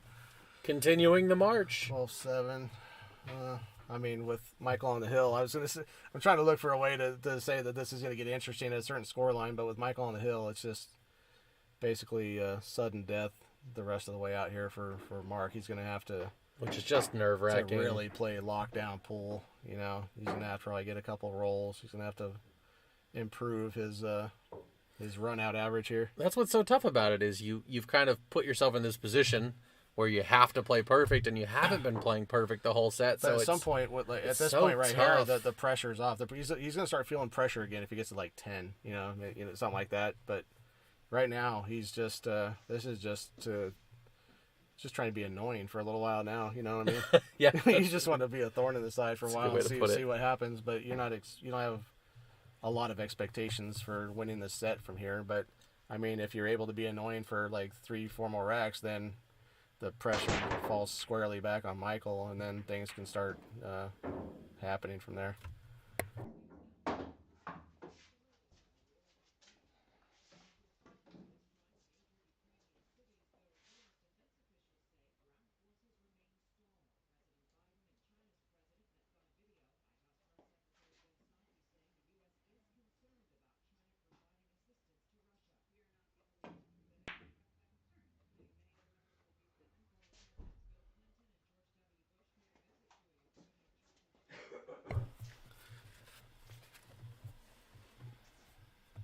Exactly. 5 more and then double up. That's what I want to see.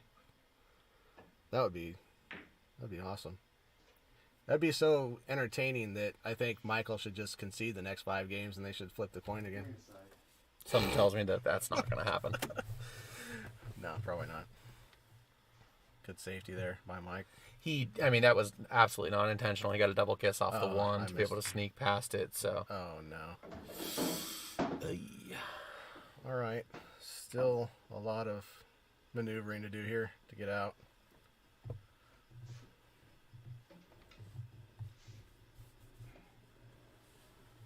getting from the 3 to the 4, even that's not too bad. I mean, if you get a decent angle on the 4 2, to the 5 is trick because of yeah, the yep, that's 2 right. balls on either side of that angle. That is kinda- definitely the shot to watch here is getting from the 4 to the 5.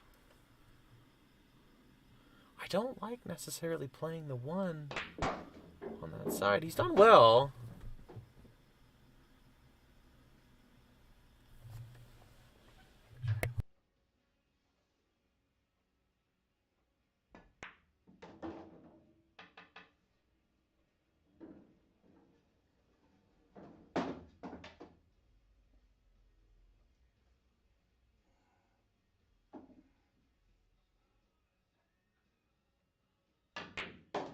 Phone's giving me some trouble here. Well, he's taking care of part of that traffic. This is the shot, though. I mean, really. Yes, it is. And he's given himself a great chance to do it. A little bit of top, and as long as he can dodge that 10, he should be able to come up table without an issue.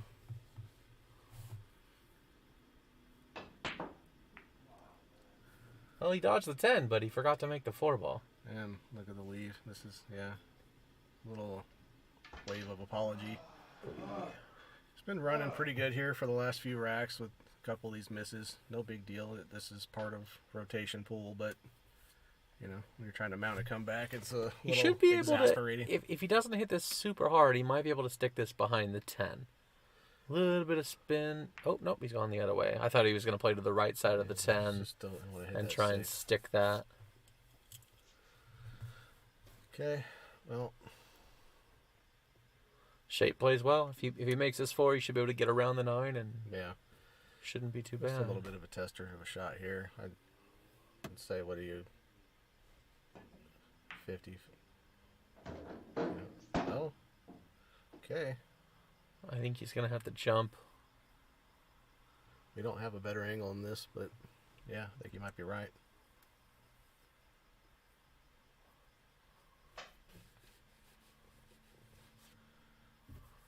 Well, He might just be overcutting it, or maybe it just Maybe. goes. Maybe it just goes.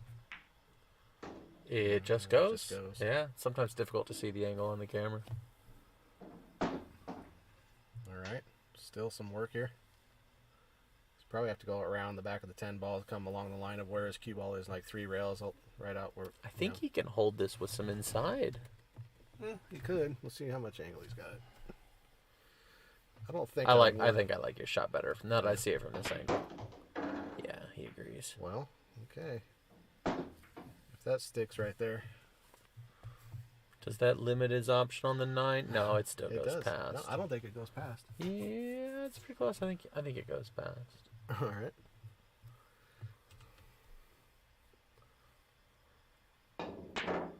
Oof! Look at that. Oh, he used the whole pocket there. He got pretty good. You might be able to just rub this 10 ball towards the hole and.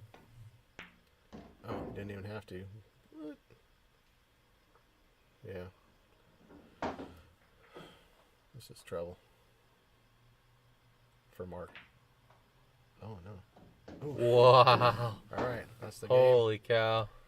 Mark has done the handshake. Okay, well, we're going to find out what the players want to do here. We're going to call this a player break for the time being. I suspect that there won't be another set, but We will find out and let you know. Keep my fingers crossed. Stand by.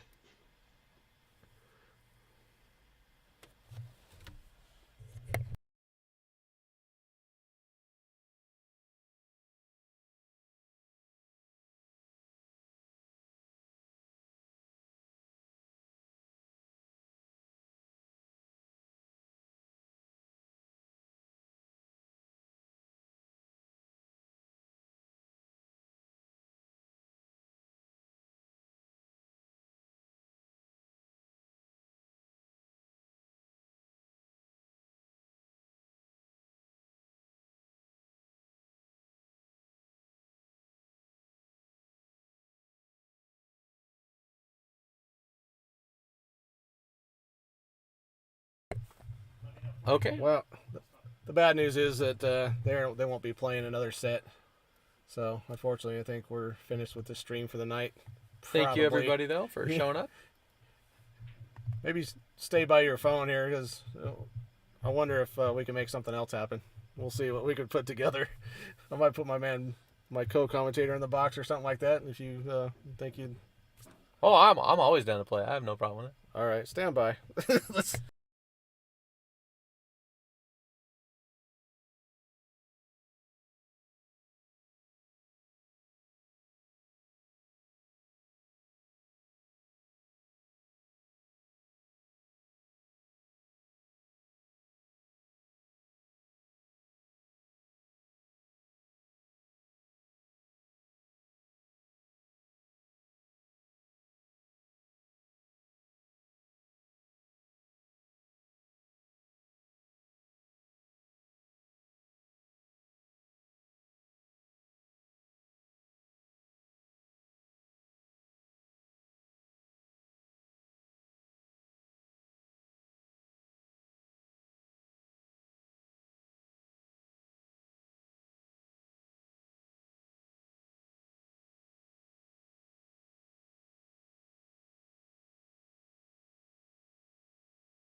All right. Well, we made an offer. It was not accepted. So unfortunately, that'll be the end of the stream for tonight. I appreciate everybody tuning in.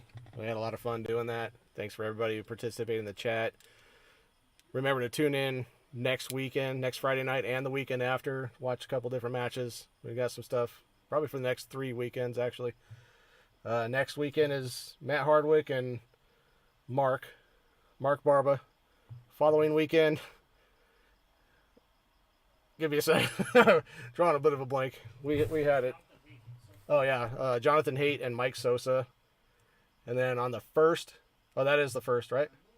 Yeah, it's the 25th and the 1st. Okay, so we got stuff going on for the next couple of weekends, and we're always working on new stuff. So stick around, keep an eye on the Vortex page and for announcements. And again, thanks for everybody that tuned in and everybody that participated in the chat.